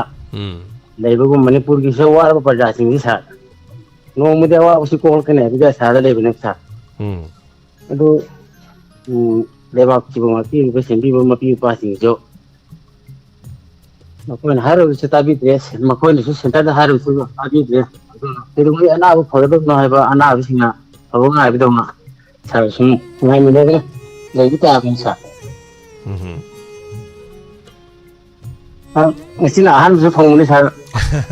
ꯌꯥꯝ ꯁꯥꯡꯅꯁꯨ ꯊꯝꯖꯔꯔꯣꯏꯒꯦ ꯁꯥꯔ ꯊꯥꯒꯠꯆꯔꯤ ꯑꯣꯖꯥ ꯁꯣꯕꯥꯆꯟꯗ꯭ꯔ ꯂꯩꯕꯥꯛꯀꯤ ꯍꯧꯖꯤꯛ ꯑꯣꯏꯔꯤꯕ ꯐꯤꯕꯝꯁꯦ ꯀꯔꯤꯅꯣ ꯑꯩꯈꯣꯏꯅ ꯍꯧꯖꯤꯛ ꯈꯟꯅꯗꯣꯏꯁꯤꯕꯣ ꯍꯧꯖꯤꯛ ꯑꯩꯈꯣꯏ ꯍꯥꯏꯇꯥꯔꯦ ꯃꯤꯌꯥꯝ ꯂꯣꯏ ꯋꯥꯔꯒ ꯂꯩꯔꯦ ꯂꯣꯏ ꯋꯥꯔꯦꯁꯦ ꯂꯣꯏ ꯈꯪꯉꯦ ꯑꯣꯖꯥ ꯑꯗꯨꯒꯤ ꯃꯊꯛꯇ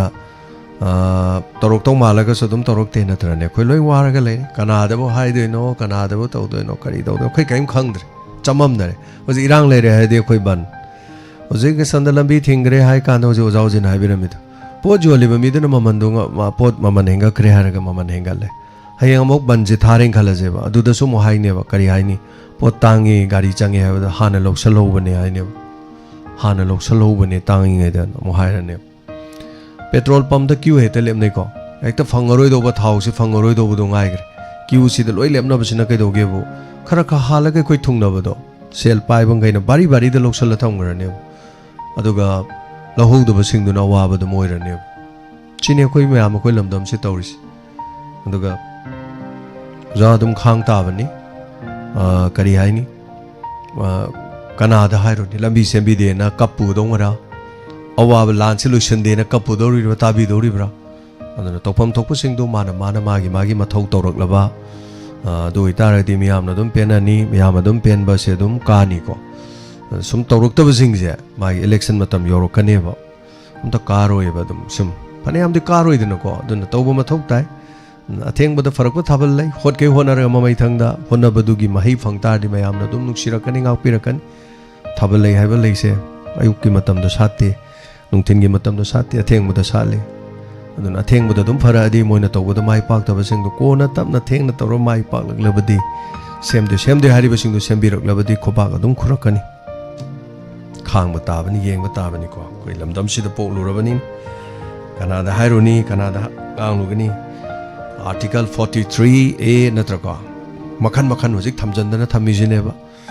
वा ngangbसु हेक हेंजलुबा मतमदा मदु ngangbदु फागनी पुनगनी फाबा याबगे लो मे हेक्ता चलै नत्रा नसलेदा कोइना आमना कनो तरुबा याते कम्युनिटी रेडियो गाइसदि यामना पिक्रबा कनो गुमनिदा कोइगी करी हाइता गाड़ी ओरगा यामना असोनबा गाड़ी सन गाड़ी गुम्बा हाइता रेडियो में यांग येंगनरुबा लमदम तोंगान तोंगान चिंखोंग चिंयादा लेरिबा कम्युनिटी गी लेरिबा सोनबा कयासिंग मयाम पुनमक युमदा लेबिरिबा हाउसवाइफ सुदन नोमदन लेबा मयाम सिंग असे पोथाननबगिदमक्ता नखोइना ngamba aduga tonga tonga thorong kya santoktuna health program akhang hai unadana tanadana afaba mayam pautak piraga mayam singa si sando uro haidana tharakpa adugumba channel amani da sidi tolop kaise noi tolop ti noi adum pinau da noi advertise kar lakpaduna adum pinau gaina haiba adugumba channel amani akhoi swaida di community radio se achouba akhoi gi kanogumba haiba tare yamna chauba all india radio gumna khanba sudum yawi mayam na hai all india radio da khungong torom santui noi gi su khungong torom santo angang torom santo gain hai noi gi su pau gain sain to ꯑꯩꯈꯣꯏ ꯑꯗꯨꯒꯨꯝꯕ ꯑꯝꯇ ꯁꯨꯡꯌꯥꯎ ꯌꯥꯎꯗꯦ ꯁꯨꯡꯌꯥꯎ ꯌꯥꯎꯗꯦ ꯀꯔꯤꯅꯣ ꯍꯥꯏꯀꯥꯟꯗ ꯑꯩꯈꯣꯏꯅ ꯁꯟꯗꯣꯛꯂꯤꯕ ꯊꯧꯔꯝ medium ꯑꯁꯤꯒꯤ ꯃꯇꯨꯡ ꯏꯟꯅ ꯃꯤꯅ ꯋꯥꯔꯛꯄ ꯃꯇꯝꯗ ꯋꯥꯔꯛꯂꯤꯕ ꯃꯤꯁꯤꯡ ꯑꯗꯨ ꯄꯣꯊꯥꯅꯅꯕꯒꯤꯗꯃꯛꯇ ꯁꯤꯟꯕ ꯏꯟꯐꯣꯔꯃꯦꯁꯟ ꯄꯤꯕ इन्फॉर्मेशन अखोन खबर याव पाव अयुक्त पारिब नुमिदांग वायरम पारिब ऑल इंडिया रेडियो की पाव थाब यादे को ऑल इंडिया रेडियो की पाव थारम तारगदी एक्शन लौगनी आइन की मतुंग इना नोगी चैनल दुद एक्शन लौगनी हाई मोगी ऑडियो लेको मयाम एंगोंदसु लै मयाम सुम ताबिरंगन अखोई थादेको अदो अतोप रेडियो चैनल खरदे दुम थाय मोई थाबददि करिम हाइदे अदो अखोई से मते खर थारुइ अखोई मते खर थारुबदुददि हाइदे एमको अखोई ददि मैम खनसे कईगिनो हाइकान अदगिदि अमुक मयामना अखंग हाइ ओजा गुरु सिदैदा चिंथोगा अदु तौबा दा तौबा लेंगांगना अदु तौबा दा तौबा वासे खरे हाइरुबगा होरे नुमिदा वायरम कॉल तौराने ऑफिस द चाम द थमिन सिंग हातंग लेंथोकपिरो ओन हाइराने अतैगे चैनल द कौब्रा हंगे कौदे है कईगिनो खंगदम को येंगसे को मैम लास्ट दि करी ओइगे नि लंकान फागी फागी सुम तौजरु मकानुदा टेक टेक टेक सुम तौजर कान मी लाख मंगा यौ लेरमे कोई इवन ऑल इंडिया रेडियो फाव लाख हम यौद्री अतई रेडियो चैनल लैसिंग जे लिसिंग यांखै यौबा थोन यौद्री माल अदो मसे अखोइगी नापल नत्ते मसे अखोइगी ईगो नत्ते को मसे अखोइगी कैमौ नत्ते अखोइ संगसनजबने मांगलोमदा संगसनजबने हाइतार अदो मीना तौबदि लोन यार अखोइन तौबसि यादे अने याम लोई अद ngasi फावबदा अखोइगी सिदैदा अखोइगी थौरम सिदा अखोइ UPSC एग्जाम दो माइ पालकिबा थौबाल डिस्ट्रिक्ट की मी आई उनाखरे को मखोइ अदुम उनाखरे अखोइ सिदैदा ओजा गुरु मयाम लै अदगिदी मैट्रिक द 12 द पास तौबा मयाम लै थौबाल डिस्ट्रिक्ट की मनुंगदगी 12 द पास तौबदा रैंक होल्डर लै 20 पोजीशन मनुंग चलक लै मयाम हौग्रे को अखोइ रेडियो से दम खोइन तौजरे से सुम टेक टेक टेक मयाम की थौगल तौजरपदम कुइरा पोने को मयाम सुनु खंबिरिने सिबाउगी मनुंग सिदा 12 तक पास तौगिबा नत्रगा ओजा ओइरिबदा दुगा हौजिक हौजिक स्कूल की ओजा ओइरिबा लारिक लाइसु ताकप ngamba tonga tongan ba tuition tौरिबा वांगांग हाइरबा पॉलिटिकल की एनालिसिस अदुगा इकोनॉमिक्स की अदुगा कोइ स्वाइदगी करी सिंग डॉक्टर को ओइरिबा सिंग नत्र लारिक लाइसु याम हाइरिबा सिंग नोमत कॉल तौबा ताबिरकप्रो ता हाइबिरोंने म्या सिदैदा IPS amdang कॉल तौरकप्रा पुनिंग वारों द याउबिरकप्रा चौबा फावबा यस पुलिस ऑफिसर ओइरंबदगी पोथागरबा याउग्रेको कोइगे पाबुंग लेखिदबदो कवागी मा पुलिस ऑफिसर अदुगा IPS ओरंबदगी कोइगे पोथागी ओजा अम नोंमा याउरमदि लेग्रे आइना तोप रेडियो म याउरिंगेदा अमुखथंग मु याउरके मा अदुना तबा आर्मी ऑफिसर दा थबक चाउना तौबा कोइगे वांजिंग लोमदगी ओजा मा सुन पालोम द लेय मा अमुरा अनिरम याउरक्रे सी नतनको कनाम याउरक्ते याउदे न सकोइ साउनिगाइसु लेति मरमदि मोइदि रेडियो ताब संगदे लारिक पाबदा मसागी करियर सेमना बहनबदा अम तौना बहनबदा याउरपुरनि मयाम ता हाइबियोने चरांगपातगी थौबालदगी यारिपोक्तगी लारिक याम हाइबा गोल्ड मेडलिस्ट कॉल तौबा याउरपुरा बसदेदा ता हाइबियोने इंग्लिश की ओजा साइड मयाम लैको कॉल तौबा याउरपुरा आई आगांग लाइक तापी तंबीरिबा अदुगी स्कूल की ओजा अमनी आई ngasiगी हौरक्लिबा महैरोइ सिंगदा आई ओइबा वाखलोन अमतंग थमजगे याउरक्प्रा ओदा हाइबियोन लारिक तंबीरिबा स्कूल द ओजा मयाम ओइरिको खोइसिदे स्कूल मयाम लैरिबा थाउजेंड्स ऑफ स्टूडेंट्स बको तम्मीबको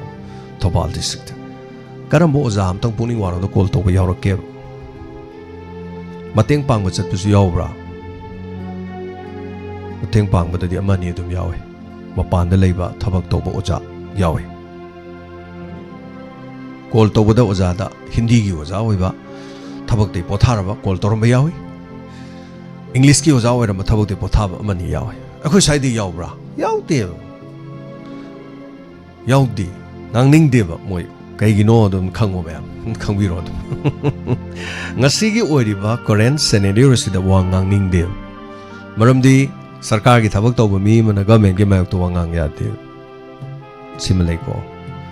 मदन प्राइवेट स्कूल द थबक तौबम न सुमान सु मसक ममिंग फोंगतो कान दु याम nganगुरगदि माना पुरी मफम दुदगी नंग सोशल मीडिया द वायम ngang मालेने अदु म तौबदु तौनु हाइबा थिंगबा लेब्रा लेतब्रा खंगदे याउदबने अदुना सिदी क्रमाय तौगे न हाइ कांदा सिदा लाई सिदी mayam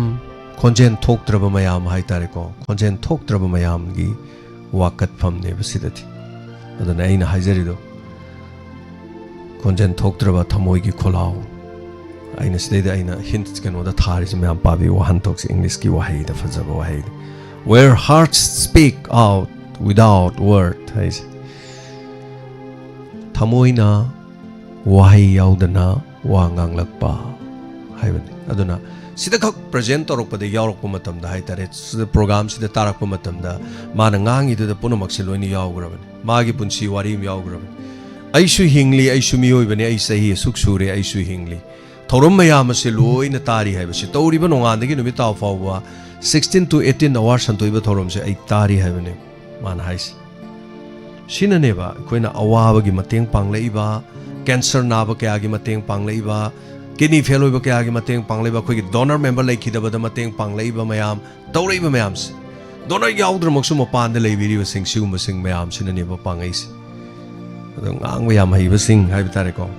ani leiba keno sing na di no one sida kana mateng pangte na so khoi waro bu se leite to dok pa du gi se leite ba ko adu ba khoi gi di aduni da khoi mayam wakhal ta se na steda du haiba leite da haiba leite hauji phaude tari khwaidagi yamna tabiri sum tarakini khalle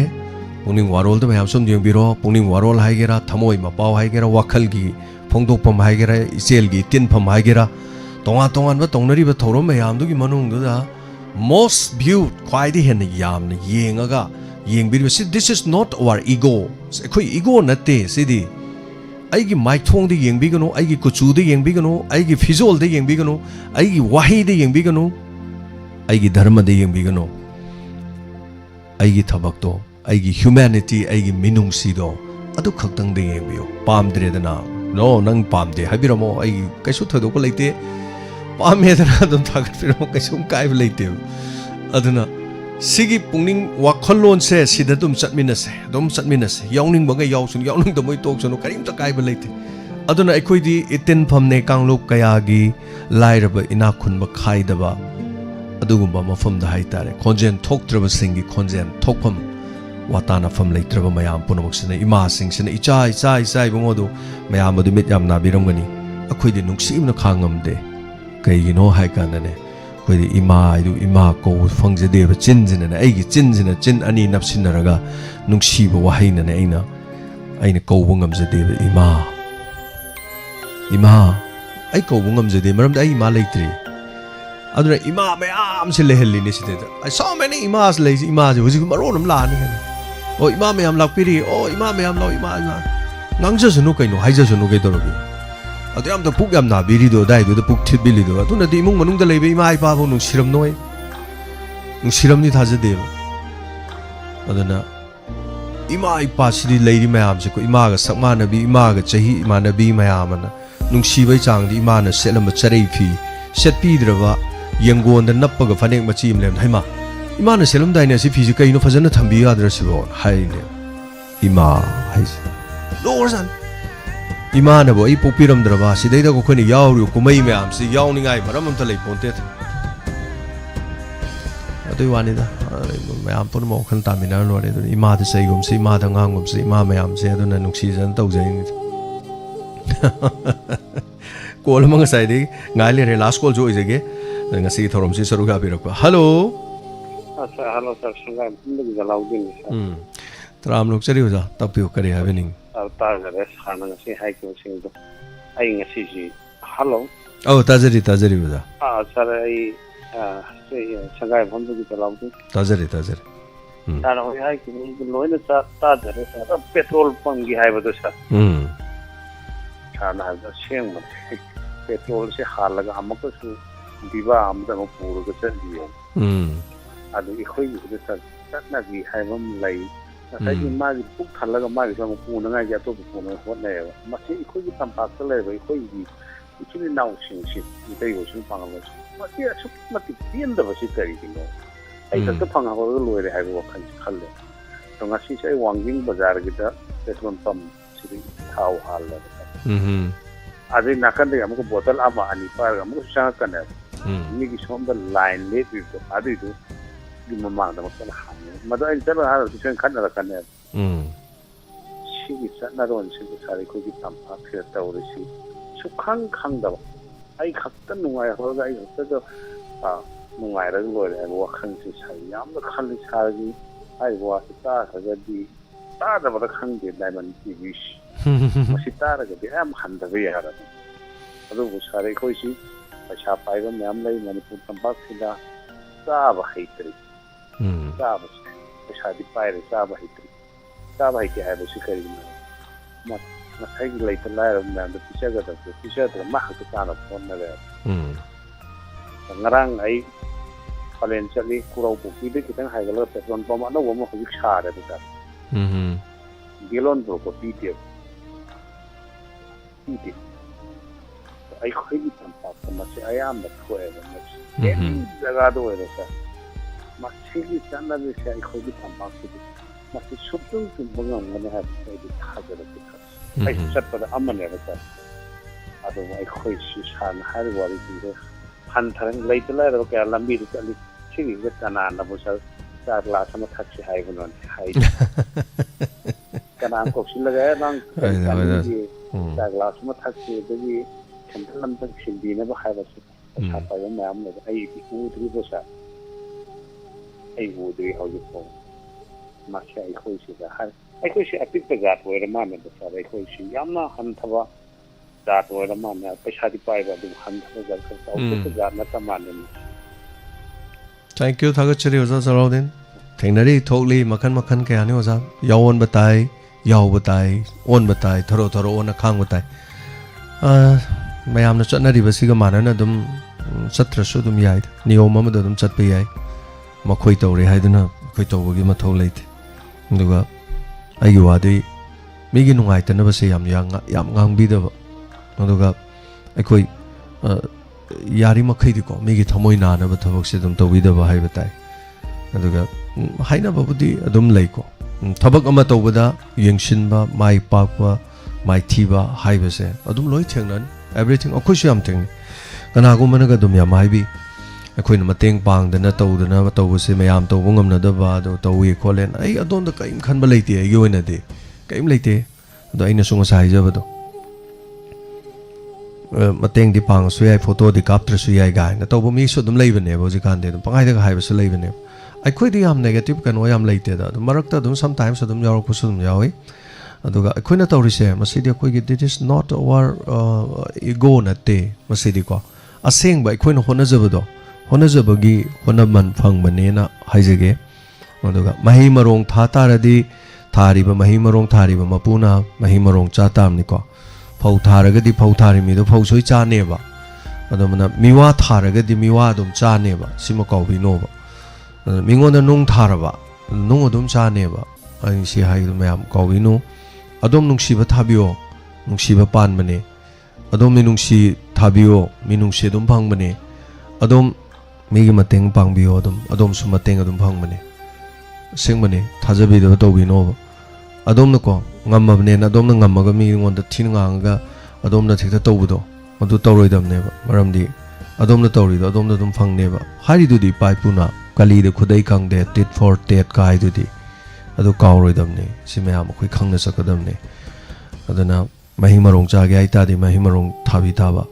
na khoina tawjari ba thabak ta khoina mai kharga kitang pakchari jidi adu matam purong ta mai pak ne laite punsi da ka kum ni gaino amuk su mai thigani amuk su mai pakani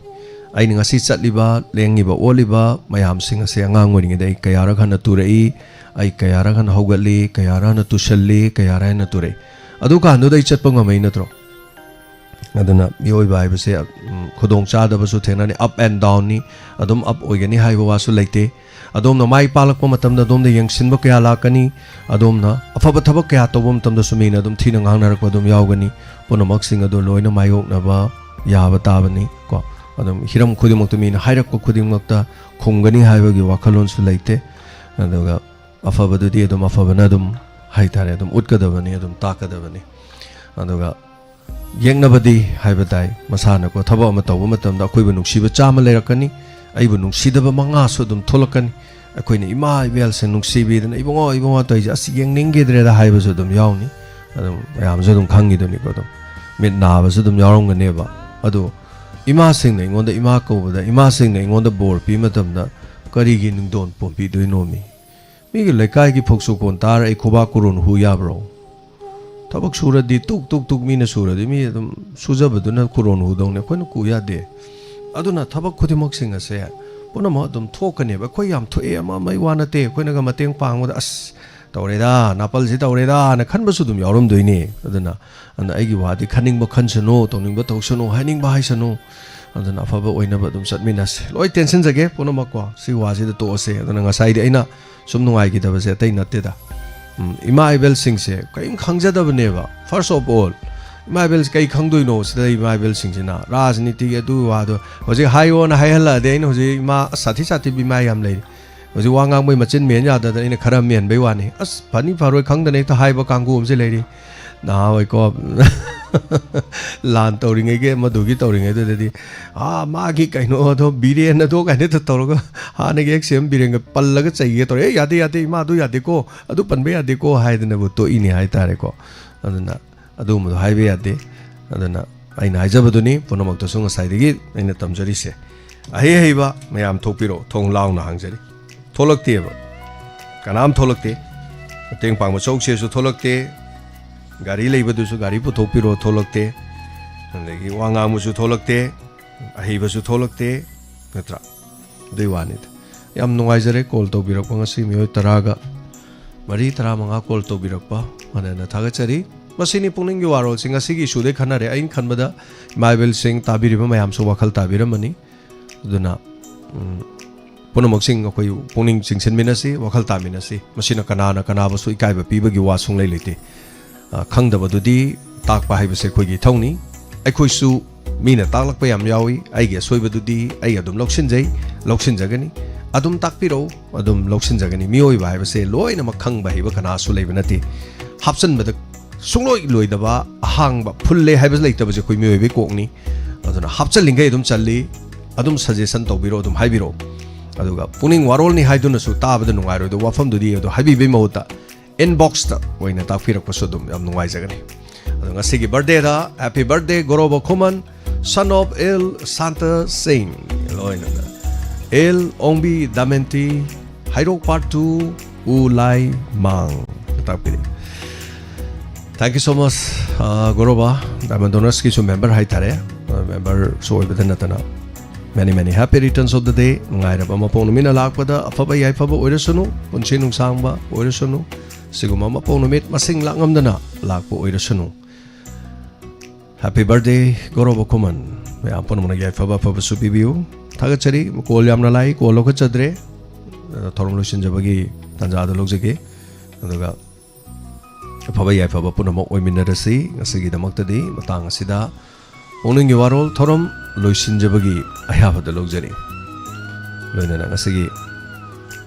tabiri basingda thorom loisin jaba yaba logjabag loina ngasigi inspector tayagi ningon onchigi aroiba tangkak tabiu mihat padu kanano haibadu soidina khaminas puromapu kurumjari take care WAHONG Radio WAHONG Radio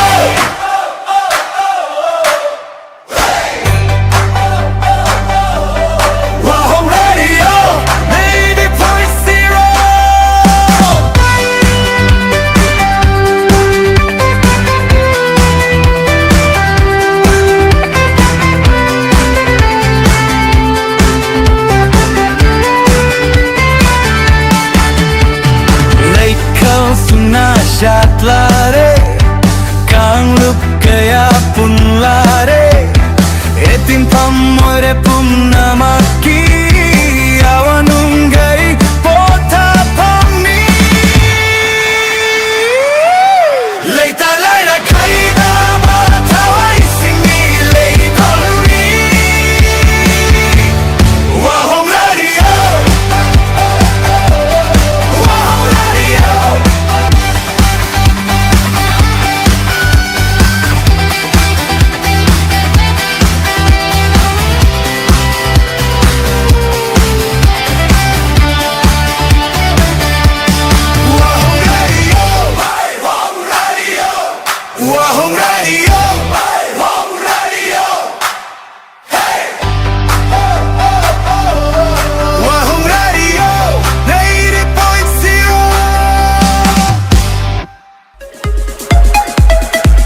Nungairaba Paujil, Assam Downtown University Guwahati. Panjariba Assam Downtown University Guwahati da tonga tonga course singa tambining labadi ngasi makudong chaba silobi. Course adudi Agricultural Science and Technology, Physiotherapy and Rehabilitation, Engineering, Science, Nursing, Humanities and Social Science, Commerce and Management, Pharmaceutical Science, Computer Technology, Paramedical Science. Haribo coursing asigidama Manipur Office, Admission Office of Assam Downtown University, Babupara, Bosem Lerak, Imphal. Akopa Marol Gidama 961-2709-509 Loinana 8575-326215 Kudong Chaba Khara Panjarabada 95 PC Matakta Labor Sing 100% scholarship on semester fee 90% की मथक्ता लेबु सिंगना 50% scholarship on semester fee 80% की मथक्ता लेबु सिंग 25% scholarship on semester fee लोइना education के loan खुदोंग चाबा पिजरी sports की ओइना 25% scholarship on semester fees district level लोइना state level की ओइना 50% scholarship 100% scholarship on semester fees national and international state board लोइना CBSE Akupa Marol Gidamak Nasimak Tanabi NG Joychandra Memorial Institute Lamding Wangzi Mapamasida Diploma in Nursery Teachers Training Kudong Chaba Lazari Loinana Diploma in Pre-Primary Teachers Training Haribasi Kudong Chaba Pizari Spoken English ki Kudong Chaba Pizari Loinana Mapamasida Computer ki Tonga Coursing ki Kudong Chaba Pizari Coursing Adudi BCC Basic Computer Course 2 months CCC Course on Computer Concept 3 months DCA 3 months DCA 6 months Loinana Mapamasida Tonga Computer ki Atay Course Singi Su Kudong Chaba Pizari Coursing Asibu Yaubiri Singda 30% ki discount Su Pizari NG Joychandra Memorial Institute Asi ITCT Learning System Private Limited and ISO certified company under the Ministry of Corporate Affairs Government of India ki Makhada Hangjaba Institute Amani Loinana Panjariba Tonga coursing Asi Lagliba Megi Tang Taret English Singani Kunga Taruktegi Hauseragani Pambiba Singa Tubuma Tamdeleng Sin Biraktuna Pau Pabio Amadi Unabiu Tanabiu NG Joychandra Memorial Institute Lamding Wangzi Akopa Marol Gidama call to you 8014051972 Loinana 7629007128 Lamding Hangom Lekai Nia Lamding Laiko